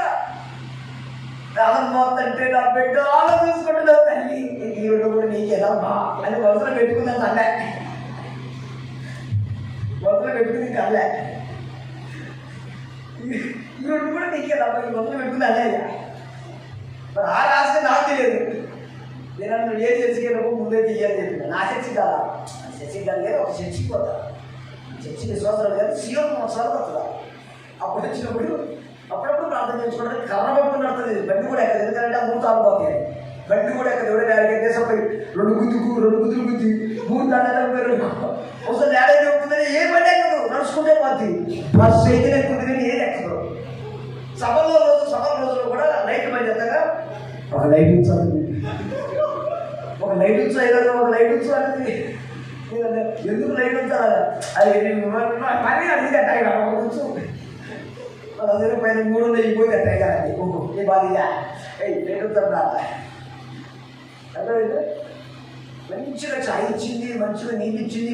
అమ్మ అది ఒక్క 4 రోజులండి మంచిగా ప్రేమగా చూసుకుంది. కాలు తెప్పనిలే. 5వ రోజు నువ్వు వాళ్ళు ఇచ్చింది, బట్టలు ఇచ్చేది మొదలు చెప్తున్నా తెలుసా? ఉండు కొరగా కోపించి ఒక్క తోడు 2 రోజులు గట్టి తొలిందంట. అలా కర్ర పట్టుకుంటా 2 తిద్దామనుకుందా అనుకుంటూ నీ బాగుంద బిడ్డ ముసలితో 40 రోజుల బట్టలు తిరిగి అసలు ఆ కుదరమైపోయింది. వచ్చి అయ్యగారు మనసులు ఇంటే ఉంటుంది. అయ్యగారు అంటే కదా కుదరలాదా నీ కార్యం చేసి చెప్పిన అయినా నువ్వు నా మాట ఎందుకు నువ్వు నా మాట ఇంటి ఎప్పుడు బాగుపడేదని నీ కావాలి నువ్వు వేడని పడి బాగుంటా. నేను చెప్పను ఎందుకంటే అవి వేరే శశి పట్టిగా నేను ఎందుకు చెప్తా. నువ్వు వేడని పడి చాపా మరి నేను చెప్తే మరి కొంచెం ఆమె లేదు కనుక దేవుడి చెప్తాను గుర్తుపట్టండి. నాకు 3 ఉన్నాయి, నాకు 30 ఉన్నాయి అనుకోమాకండి. ఆమె రెండోది చెప్పండి, దైవజనుడు విలువను గుర్తుపెట్టుకోండి. నీకోసం ప్రయాసపడే సేవకుడు చాలా విలువైనవాడు. నేను మాటన్నా ఆ విలువను మీరు గుర్తిస్తే మీ నైపుణ్యం బట్టి సేవకుడు యొక్క సంపూర్ణమైన సమర్పణ రావాలి. ఆమె ఉన్నతమైన సమర్పణతో సేవ చేయాలి. ఆమె ఉన్నతంగా మీరు ప్రోత్సహించే విధానం అట్లా కరిగిపోతే ఆలోచించండి. కానీ అట్లా ఉద్యోగం వస్తే అది వస్తువులు ఇచ్చిందండి. ఇట్లా ఉన్నతమైన సమర్పణ రావాలి రావాలి. హాస్పిటల్లో నచ్చిన పోతాడు దేవుని దగ్గర చివరిగా బతికేది బతుకు కాదు. ఎక్కడి నుంచి బతికేది దేవుని చిత్త ప్రకారంగా బ్రతకాలి. నా ఇష్టం వచ్చినట్టుగా బ్రతుకుతుందంటే ఆ బ్రతుకు కాదు. అందరం ఒక తీర్మానం చేసుకోవాలి. గుడ్డివాడు చరిత్ర తెరిచాడు. గుడ్డివాడి చరిత్ర మహిమగా మారింది. గుడ్డివాడు యేసును చూచాడు. చరిత్రలో ఒక చరిత్రనే రాసిపోయాడు. నేనంటాను, ప్రశ్న వేసిన వాళ్ళు ప్రశ్నగా మిగిలిపోయారు, మిగతా వాళ్ళు మిగతాలాగా మిగిలిపోయారు. కానీ గుడ్డివాడు మాత్రం మహిమగా మిగిలిపోయాడు. నువ్వు లోకంలో ఉండి లోక సంబంధమైన ప్రశ్నలు వేసుకుని బతికినవా? ప్రశ్నార్థకంగానే ఉంటావు. అర్థం చేసుకునే దేవుని చిత్తానుసారంగా బ్రతికావా? మహిమార్థంగా మారుతావు. ఏది దేవుని చిత్తంలో అన్నీ నువ్వు ఆలోచించి ఒక్కడు వాడి కళ్ళవారి యథార్థంగా బ్రతికారు, దైవ చిత్తంలో బ్రతికారు. నువ్వు నేను మనమందరము దైవ చిత్తంలో బ్రతుకుతాం. రేపు కూడికుంది, ఎల్లుండి కూడికుంది. ఈ 2 రోజుల కూడికల్లో అక్కడక్కడ ఫ్లెక్సీలు కనపడుతున్నాయి, అక్కడక్కడ వాల్ పోస్టర్స్ కనపడుతున్నాయి, అక్కడక్కడ ఏం కనపడుతున్నాయి మీరు చూస్తున్నారు. అనేకులకు తెలియపరచండి. ఇక్కడ ఒక పరిచర్య జరుగుతుంది. ఇది దైవ నడిపింపు కలిగిన పరిచర్య, దేవుని చిత్తము కలిగిన పరిచర్య, దేవుని నడిపింపు కలిగిన సేవకులు అనేకమైన ప్రభుత్వానికి తీసుకెళ్ళండి. ప్రభు అద్భుతాలు చేస్తాడు, ప్రభు ఆశ్చర్య కార్యాలు చేస్తాడు. అన్ని కుటుంబాలను ప్రభు దీవిస్తాడు. గట్టిగానే చెప్పండి, గట్టిగానే చెప్పండి. ఉపవాస ప్రాంతంలో పట్టుకురండి. నీ సమస్యలు పెట్టు, నీ సమస్యలు ప్రతాపంచలేకపోతాయి. అన్ని విధాలుగా ప్రభు మనం విలచేయుగాక. ఇంకా 2 దినాల కోరికలు ఉన్నాయి. అస్సలు ఆలోచించు. ఈ 2 రోజుల్లో ఈ మందిరం అంతా నిండిపోవాలి. ఈ 2 రోజుల్లో విస్తారమైన ప్రజలు రావాలి. బయట కూడా ప్రజలు ఉండాలి. మీ ప్రాంతంలో ఉన్న బతకరండి, ఇంట్లో ఉన్న బతకరండి, అనేకులు తీసుకురండి. దేవుని వాక్యం ఏంటంటే మార్పు, ఆరాధన జరుగుతుంటే మార్పు, దైవ కార్యాలు జరుగుతాయి. అన్నమాట. వాడు కళ్ళు తెరవబడగానే ఇతరులకు సువార్త చెప్తున్నాడు, ఇతరులను ప్రభు వైపు తిరుగుతున్నాడు, ఇతరులను యేసు వైపు తిరుగుతున్నాడు, దైవ చిత్తంలో నడిపిస్తున్నాడు. నువ్వు నేనేం చేస్తున్నావు ఆలోచిద్దామా? అందరూ ఉన్న పాటలు లేచి నిలబడండి, ఓ ప్రార్థన చేసుకుందాం. అందరూ ఉన్న పాటలు నిలబడండి, ఓ ప్రార్థన చేసుకుందాం. అందరూ ఉన్న పాటలు నిలబడండి, ఓ ప్రార్థన. అందరూ నిలబడండి, మీ కొరకు ప్రార్థన చేస్తాడు. చివరిలో